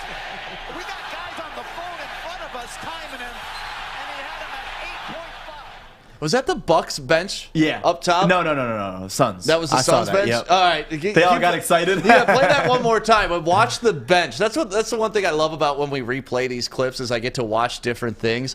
Watch the bench up to the top left. Like they're just clowning the dude. Like he just airballed. They couldn't believe it. I mean, for someone that good to be airballing as much as he does as a shooter is honestly mind-boggling. I want to know what has happened to him over these past couple of years. Like I said, I'm gonna go back and look and see maybe if any change with his form. But the dude was shooting in the mid 70s from the free throw. Now he's shooting in the 60s. Don't know what happened. Yeah, it's weird. And we move on to talk about James Harden and Lil Baby stopped and frisked in Paris. Lil Baby was arrested for transporting narcotics, and you see him right here getting frisked up. Now this is when they first walked out. This is when the cops were like, "Man, these dudes high as hell. I bet they got weed on them." And then later on, they pulled him over. Paparazzi, all the cameras. The baby just looks not the baby, but baby looks so confused. Huh? Da Baby, Lil Baby, all these babies. Yeah. No, I love Da Baby. Yeah, Da Baby's Lil the man. Baby, not a big fan. He is Lil Baby compared to Da Baby. I will say, though, Da Baby is probably a better fighter. Lil Baby is a better rapper. Really? Lil Baby got bars. That's debatable, man. I want to go over Da Baby on that, though. I like Da Baby a lot better, man. If you heard one Da Baby song, you've heard them all. The baby sounds a lot like this generation's T.I. Like I think he's got that T.I. flow. When I listen to him, I hear a lot of T.I. in him. But I mean, you got to give it to DaBaby too. When Obama put out his playlist that one year, it was all like Earth, Wind, and Fire and all that, and then it was just DaBaby. Like that had me cracking up. And rumor was Dame and Chauncey got beef, but Damian Lillard affirmed that he has no intention of wanting to be traded from the Portland Trailblazers, spoke to the media in this press conference. I mean, as far as Chauncey and that hire, obviously, it's been talk over the years of him kind of moving into the front office and coaching space. And with us letting Terry go after 9 years, I think our organization was set on a leader, looking for a leader of men, somebody that players would respect, and went through that process as they felt they should, or as we felt we should as an organization.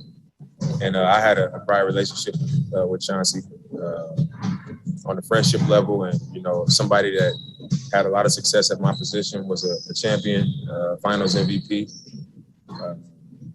And I'm prepared to go in and do my job every year like I always do.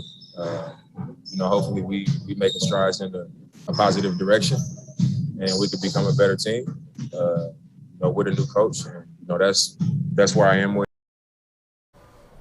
Good stuff, man. Good stuff. I'm glad to see that fake riff be washed under the rug, because honestly, Chauncey's going to be great for Dame.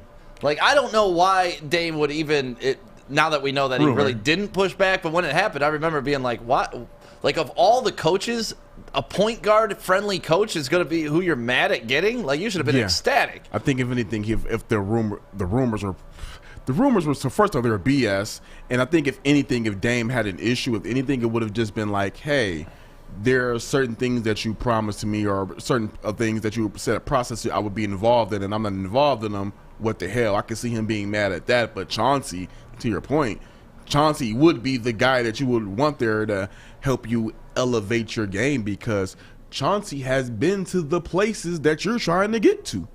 My question is this: why did it take so long for Damian to come out and say that that wasn't true? I mean, he said it in a roundabout way through Twitter. Like, I mean, I don't know about all of that stuff, but him to come out and vocally say it, I mean, I guess he just waited till he had his media time. It would be kind of awkward to just come out with a press conference. Hey, I don't really have any problems with Chauncey, but once he had his opportunity at the media day, makes sense. Damn Daniel, y'all remember that? Oh wow, Daniel Camarena, a name that we have not heard much of yet, but the Padres pitcher they just brought up from El Paso in AAA hit a grand slam off Max Scherzer.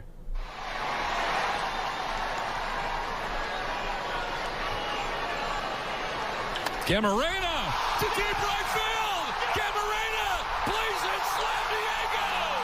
Slam Diego. The Padres pitcher that is brought up from El Paso. The San Diego. Are you kidding me?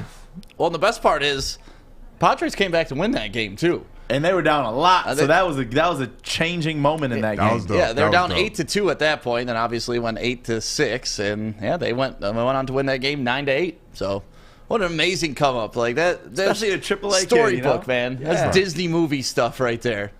And the Tigers kick off the series against the Minnesota Twins with a loss yesterday, 5-3. We're now 40-48 on the season. But Eric Haas, another home run in left center field. Haas turns on one. Deep left field. That ball is gone. Gone. 2-run shot for Eric Haas, and the Tigers have drawn first blood here in Minnesota. Second time through the lineup. Awesome. Beauty. Awesome, man. It's Love that. beauty, Divine child prospect. You know, he started out hot. Like, that's the thing. Badu started out the season, and that's all we were talking about. Badu. That's kind of gone away. But Haas just came on strong, and he stayed hot. One name that we still talking about every day, though, Shohei Ohtani. That's right. And this was a cool fun fact that, did you know Shohei Ohtani hasn't taken batting practice all freaking season? 32 home runs leading the MLB right now. Practice like you play, kids. That's what they say. Don't practice at all. I'm trying to wrap my brain around that. For real. That is crazy. Like, what? How does he not take any BP? You know what's messed up about that is Shohei Ohtani proving that practice, you don't need it and all that. So Giannis actually took that advice, and he hasn't practiced his free throws. There you go. It's looking a little bit different, though. It works different for different players, apparently. Apparently it does. And we go to what's trending with Andrew today. What's up? So I have two things to show you guys today. The first is a video. It's actually an eagle going right after a seagull right on a golf course in Vancouver, actually. So look at the chase. The chase is on. The chase is on. He ain't gonna get him. He ain't gonna do it. Dude, birds are so amazing. like for real, I hate birds, but this is amazing.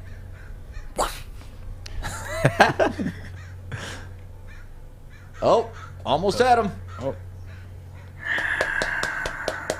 Here he goes. Got the angle now. Angle of pursuit. It's your ass, Mr. Postman. Oh my God. You think they were just playing?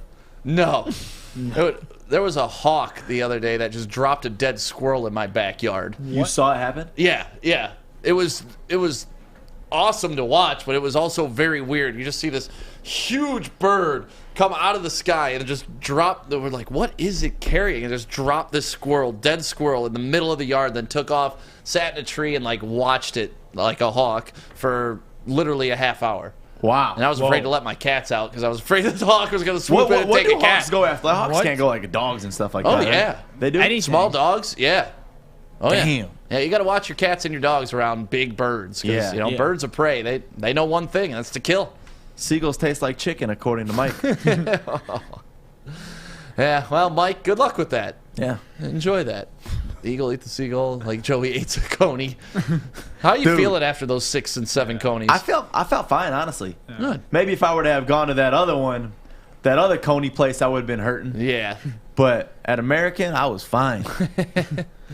Awesome. And Andrew, you got something else for us? Yeah, I got a second one. It's a picture, actually, of one of our favorite people on the show, Sons and Four. He's actually kind of like not being still on Sons. He was actually seeing a picture of him with Jamal Murray, actually at a strip club a couple days ago.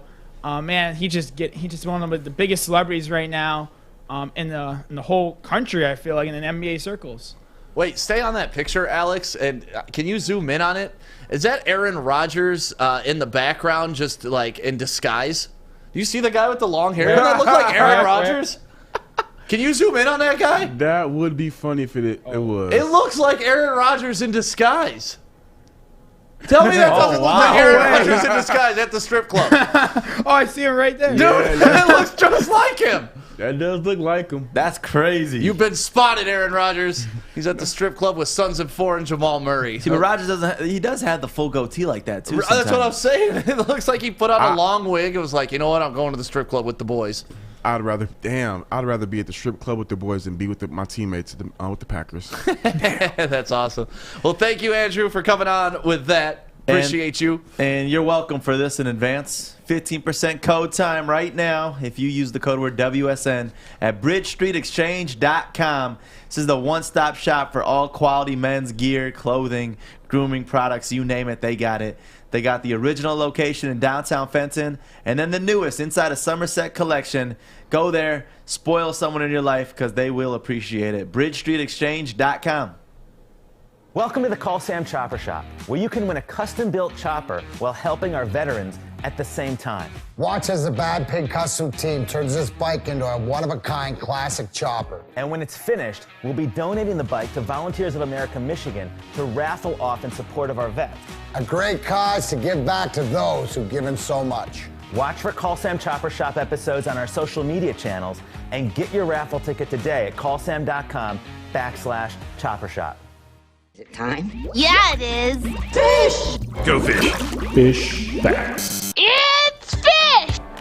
It is now time for Mr. Fish to come on with his lovely facts so you can have these to impress your friends, impress your family, and most importantly, be as smart as Fish. Fish, what do you got for us today, buddy? Today's Friday, everybody. So the weekend's this weekend. It's going to be a fun one. Before we go to the weekend, we'll go out to Stick, our favorite sport in Japan. That's right. Some sumo, baby. We do. Go at 6-0. So 5-0 Hakuho. Hold Fuji at 3-2. Are you commentating the sumo? So Hakuho needs to get the outside grip if he wants to win. Hakuho goes down low. Hakuho, very good thrusting technique. Hakuho Look at wins. that guy. Bye, Takumi, 6-0. Dude, I swear, this is Fish's calling in life. 3-3, Hope to Fuji, and he'll take on Joe Tairu. Hakuho Sobizaru tomorrow. So that was George Gray on the commentary. Love that guy. That's what that comment that when you always do that in your in the back offices, that's what you're commentating is sumo. Well, just anything in general. That would make sense. We go to today. Well, facts. The Suns. They shot 20+ threes in a finals game. And the only teams that have done that are the Cavs, Warriors, and Suns. 2017-19, 2021. Yeah, it was funny listening to Mark Jackson last night, and they were talking about it, and they're like, oh, they made 17 three-pointers. That's got to be a record. And I was like, no, Golden State, 2017. It was like, any Steph three-point Curry record, himself. just don't even worry about it. Golden State's got it covered. All right, Bucks. They did some interesting things as well. Eric Bledsoe averaged more points, steals, and blocks per 36 minutes in a Bucks career than Drew Holiday. Huh. I mean, Bledsoe was a damn good point guard. And then there's another Bucks stat that may or may not be good. Last 7 40-point games in NBA Finals. Well, sadly, the only one that won was Durant versus the Cavs in 2018. Really? The rest of them on that list, as you can see by the asterisk, lost the game. Wow. Not the series, but the game they played in. So That's interesting. Like, so you never want a 40-point scorer on your team in the playoffs. That's what I'm getting out of that stat. That teamwork makes a difference. yeah, that's very correct. And your favorite player, LeBron's on that list 3 times. Yeah, and he lost. Well, he 3 did times. lose, but, you know, Yeah, that's what on that LeBron list does in the finals. He More loses. than any other player. Steph Curry's only on that list once. So he does. He goes to the finals. He loses 7 times. That's it. I agree with you on that. Yeah. Well, you can't argue. Those are facts. Well, Joik Bell would like to differ. We go to today. Wow. How the hell can Joik Bell differ on his finals record? Well, no, I don't think he differs on the final record. He just thinks that LeBron James is the better player because of how many finals he's gone to. But 4 and 10 is, last time I checked, that's an F. That is and an I F. don't really like F grades. No. In school or 10 in appearances, any though, life. not a bad grade. Yeah, no, but, you know, like... Well, 10 appearances doesn't mean anything when you go 4 of 10. It still means something. If you can't close, it doesn't matter how many chicks you bring home. No, it still matters. No. Still matters a No, little I got bit. her in the door. Oh, great. You got in the door. Didn't close. I'd rather have 7 chicks and close 5 times as opposed to having 10 chicks and closing 4 times. Well, that's you. Today is July. That's you. Today is July 9th, Friday.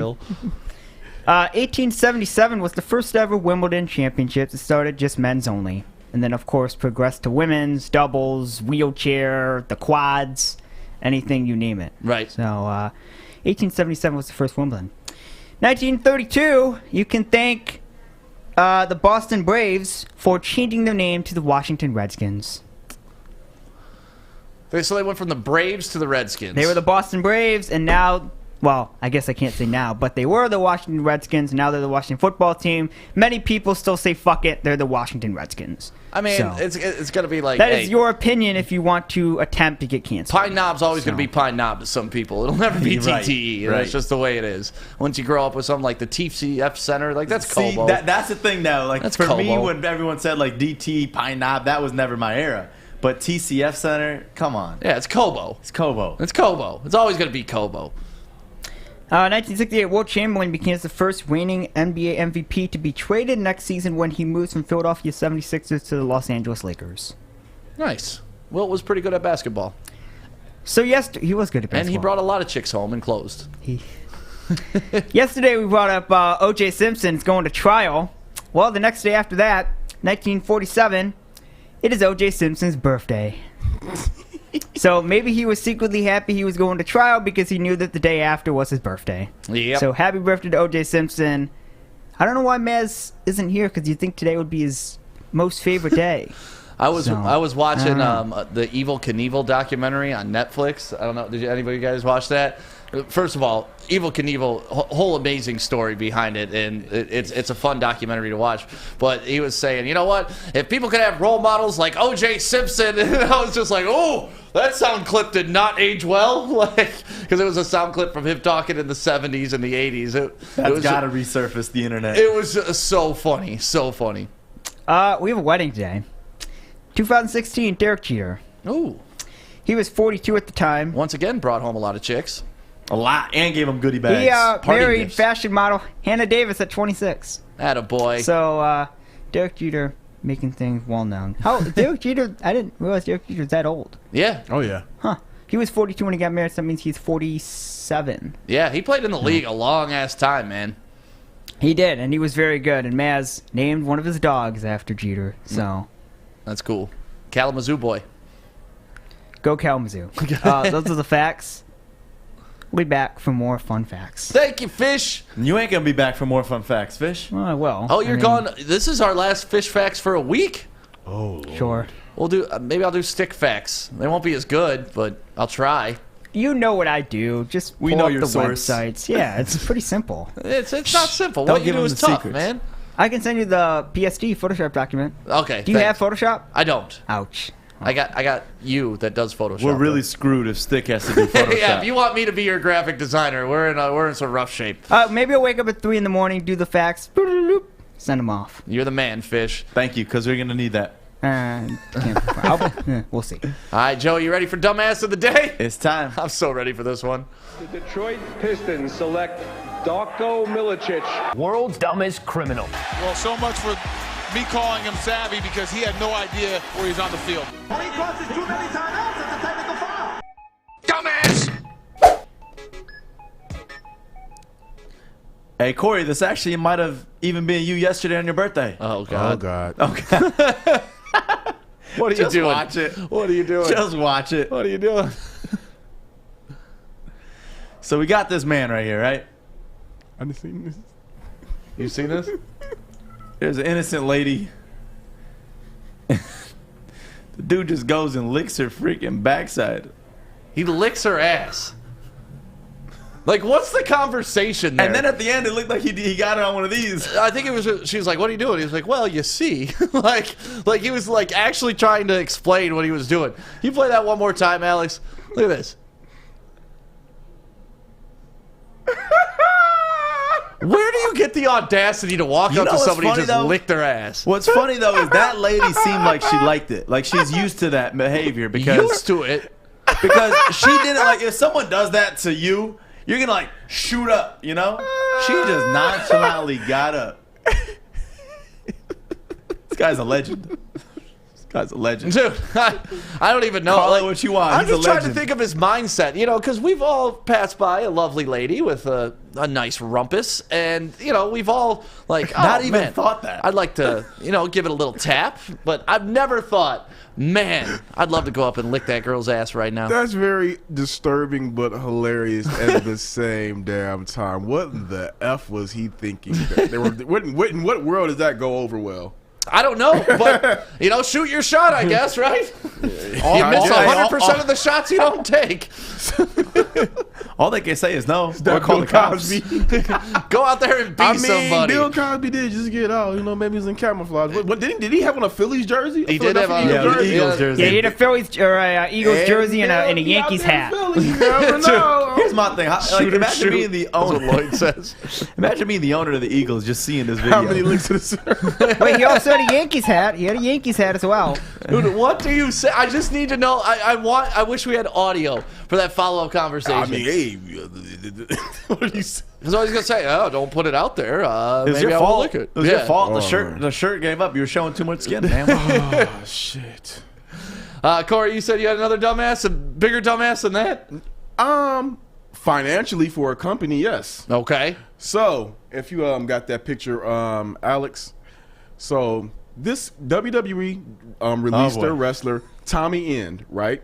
So Tommy End was signed to WWE under the name Aleister Black. Now they decided to let him go, but here's the thing: he started out in their developmental league called NXT, and if you leave NXT, you have a 30-day non-compete. But when you move up to the main roster, it's supposed to go to a 90-day non-compete. WWE never updated his contract to the 90-day non-compete, so when he left, he was able to show up on the rival company AEW on their first live event. Wow. Well, you gotta check them bottom lines, baby. Docs. So somebody's gonna get fired. What's his name? Aleister Black? Well, his name was Aleister Black on WWE. Now, Aleister Black. Yeah, Aleister I was Black. like, is this a play off of Alex Trebek? No, that's what I thought. But now in AEW, he's Malachi Black. Okay. Well, there and we here's go. the interesting thing. Just a week ago, WWE rehired his wife. So now him and his wife working for separate companies. There's just so much drama that goes on in the wrestling world. I bet you they Speaking checked of her wrestling, document. Corey, you got the card up here? Or did you put it away? I mentioned it yesterday. Yep. This was the card that my WWF, and there's like Brutus the Barber Beefcake in there, WrestleMania card. And it's the WWF Tag Team Championship match. The Dream Team, Greg the Hammer Valentine and Brutus the Barber Beefcake versus the British Bulldogs, Davey Boy Smith and Dynamite Kid. British Bulldog. I love that guy growing up, man. He was the man, just couldn't stay off the roids. None of those guys could back in the day. Well, thank you guys for waking up with the Morning Woodward Show this morning. We will be back on Monday from 8 a.m. till 10 a.m. Don't forget, Baligian and Bell is up next. Then The Hook is on from 3 to 5. You got 2 more chances to qualify for that kick for crypto today. And then on Sunday, also don't forget, Joey and I will be on going over our trip to Petoskey for part number 2 of Woodward Adventures. So we'll see you Sunday 10 and a.m. then back on Monday. Sunday morning, 10 a.m. And don't forget about that live UFC watch party going on tomorrow night at Imagine in Royal Oak. Make sure you get your tickets today. It's going to sell out, and it's going to be amazing. Have a great Friday, everybody.